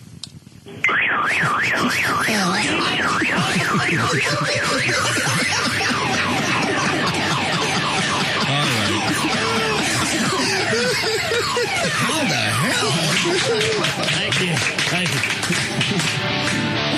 All right, Dan, go ahead. All right. For more information about the Russ Martin Show, including pictures, videos, and more, go to russmartin.com. To answer any question you may have about the show, go to russmartin.info. To instant email the show and only during the show, send that to studio@russmartin.com. Other show websites, johndavidryan.com, danantasos.com, djclo.com, treytrenholm.com, and for Chuck, the band manager, chuckwheat.com. The official caterer of the show is Sugar Babies Barbecue. Their website, sugarbabiesbbq.com. Limo service is provided by Limo George. His website, limogeorge.com. The official liquor store of the Russ Martin Show is Majestic Fine Wine and Spirits. Their website, majesticliquors.com. For all of your party or team building needs, contact Outrageous Adventures. Their website, outrageousadventures.com. And the official provider of giant inflatables for the show is Infinity Air Promotions. Their website, infinityairpromotions.com. And the official site for Live 105.3 is live1053.com. All right, see you guys tomorrow.